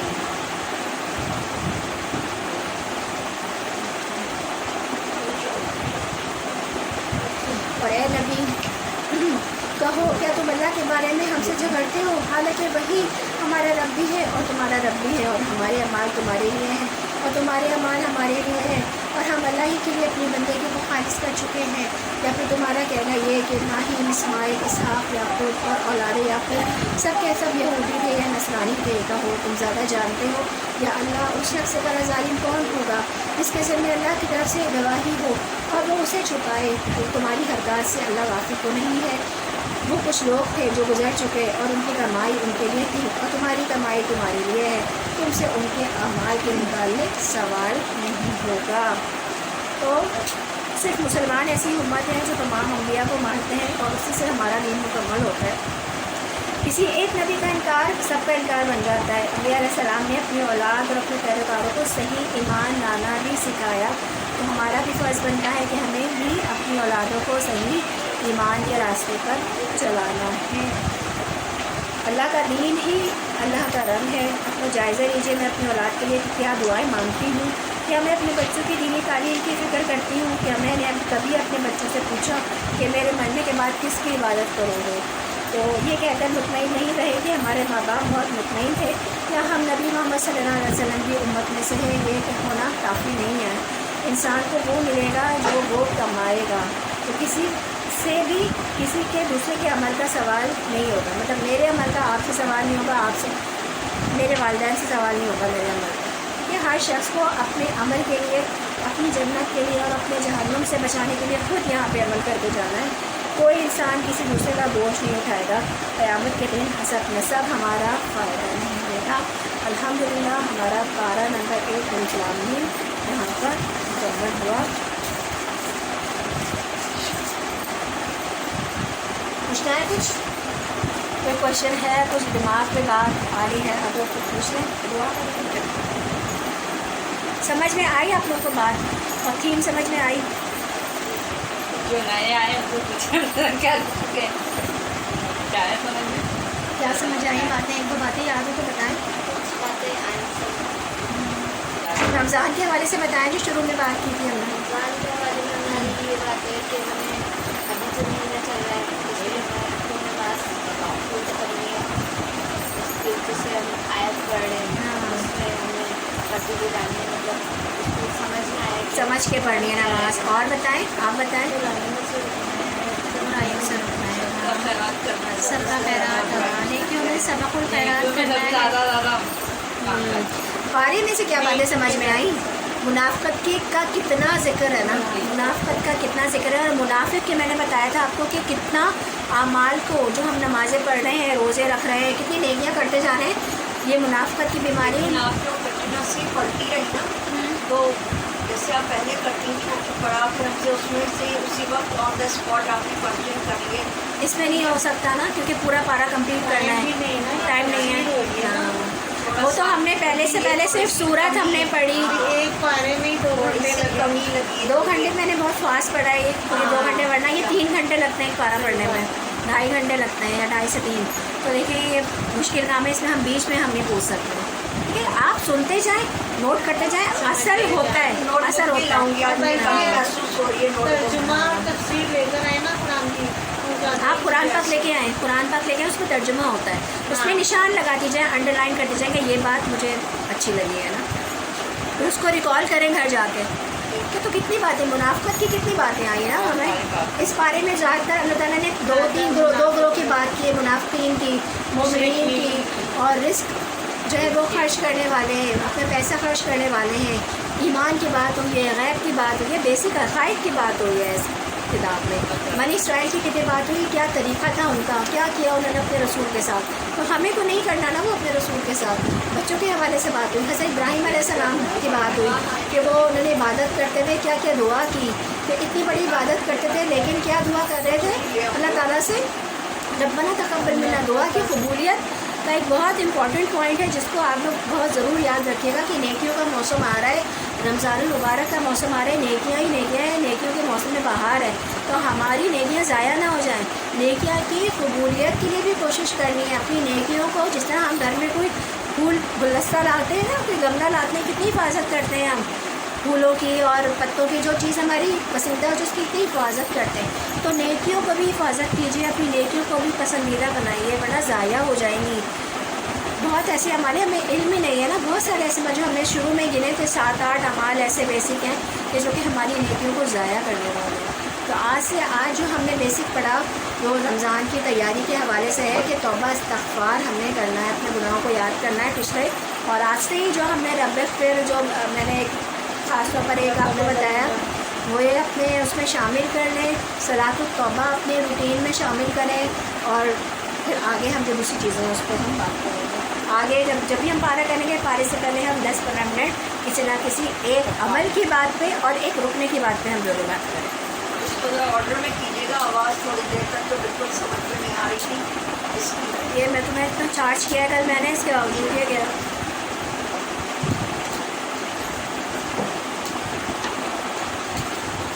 چلیں دعا کر لیتے ہیں. اپنے لیے بھی باقی تھوڑا سا میں گیپ دوں گی. آپ لوگ اپنے لیے دعا مانگ لیجیے گا. جو بھی دعا مانگنی ہوگی میں بیسک دعا مانگوں گی. ٹھیک ہے، اس کے بعد اپنے لیے خوب دعا کیجیے گا. اس دعا میں فرشتے اس محفل کو بھی ڈھانپے ہوئے ہیں اور اپنے لیے خوب دعا کیجیے گا. ٹھیک ہے. سبحانک اللہم و بحمدک اشہد ان لا الہ الا انت استغفرک و اتوب الیک. بسم اللہ الرحمن الرحیم. الحمدللہ رب العالمین الرحمن الرحیم مالک یوم الدین. ایاک نعبد و ایاک نستعین. اہدنا الصراط المستقیم صراط الذین انعمت علیہم غیر المغضوب علیہم ولا الضالین آمین. اللهم صل علی محمد وعلی آل محمد کما صلیت علی ابراہیم وعلی آل ابراہیم انک حمید مجید. اللهم بارك على محمد وعلى آل محمد كما باركت على إبراهيم وعلى آل إبراهيم إنك حميد مجيد ربنا آتنا في الدنيا حسنة وفي الآخرة حسنة وقنا عذاب النار ربنا تقبل منا إنك أنت السميع العليم وتب علينا إنك أنت التواب الرحيم رب ارحمهما كما ربياني صغيرا رب ارحمهما كما ربياني صغيرا رب ارحمهما كما ربياني صغيرا ربنا هب لنا من أزواجنا وذرياتنا قرة أعين واجعلنا للمتقين إماما رب إني أعوذ بك من عذاب جهنم ومن عذاب القبر ومن فتنة المحيا والممات ومن شر من فتنة المسيح الدجال اللهم إني أسألك الهدى والتقى والعفاف والغنى يا حي يا قيوم برحمتك أستغيث يا حي يا قيوم برحمتك أستغيث يا حي يا قيوم برحمتك أستغيث اے اللہ پاک ہم سے اس عبادت کو قبول فرمانے آمین اللہ تعالیٰ جنہوں نے اس محفل کو اپنے گھر سجایا ہے ان کے گھر میں خیر و برکت اور رزق کی فراوانی عطا فرما اللہ تعالیٰ جتنے بھی حاضرین ہیں اور جتنے بھی لوگ یہاں پہ موجود ہیں جس نے بیان کیا اور جن لوگوں نے یہ بیان سنا اللہ تعالیٰ ان تمام لوگوں کے گھروں میں رزق میں خیر و برکت عطا فرما اللہ تعالیٰ ان کی جو بھی دل کی حاجتیں ہیں ان کو اپنے خاص کرم سے قبول فرما لیجیے جو لوگ بھی بیمار ہیں اپنے خاص کرم سے انہیں شفا کاملہ نصیب فرمائیں جن کے گھر میں جو بھی پریشانیاں چل رہی ہیں اللہ تعالیٰ ان تمام پریشانیوں کو اپنے خاص کرم سے دور فرما لیجیے ہم سے ہماری اس عبادت کو قبول فرما لیجیے اور ہمیں ہدایت کے سیدھے راستے پر آمین یا رب العالمین اب پھر اپنی دعائیں مانگ لیجیے آپ کو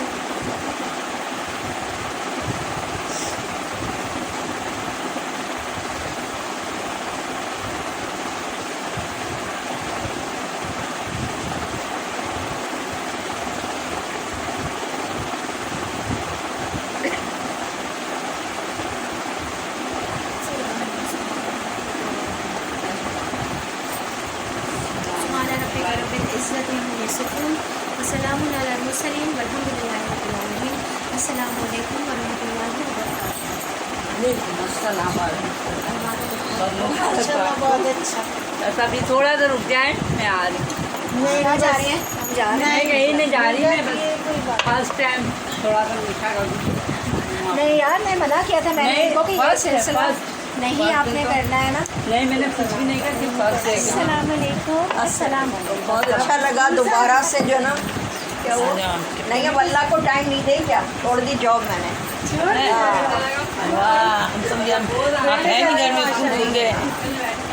نہیں صحیح اچھی بات ہے کہ ریزائن آ رہی ہیں یہاں پہ میں یہی سوچ رہی ہوں کہ اسکول سے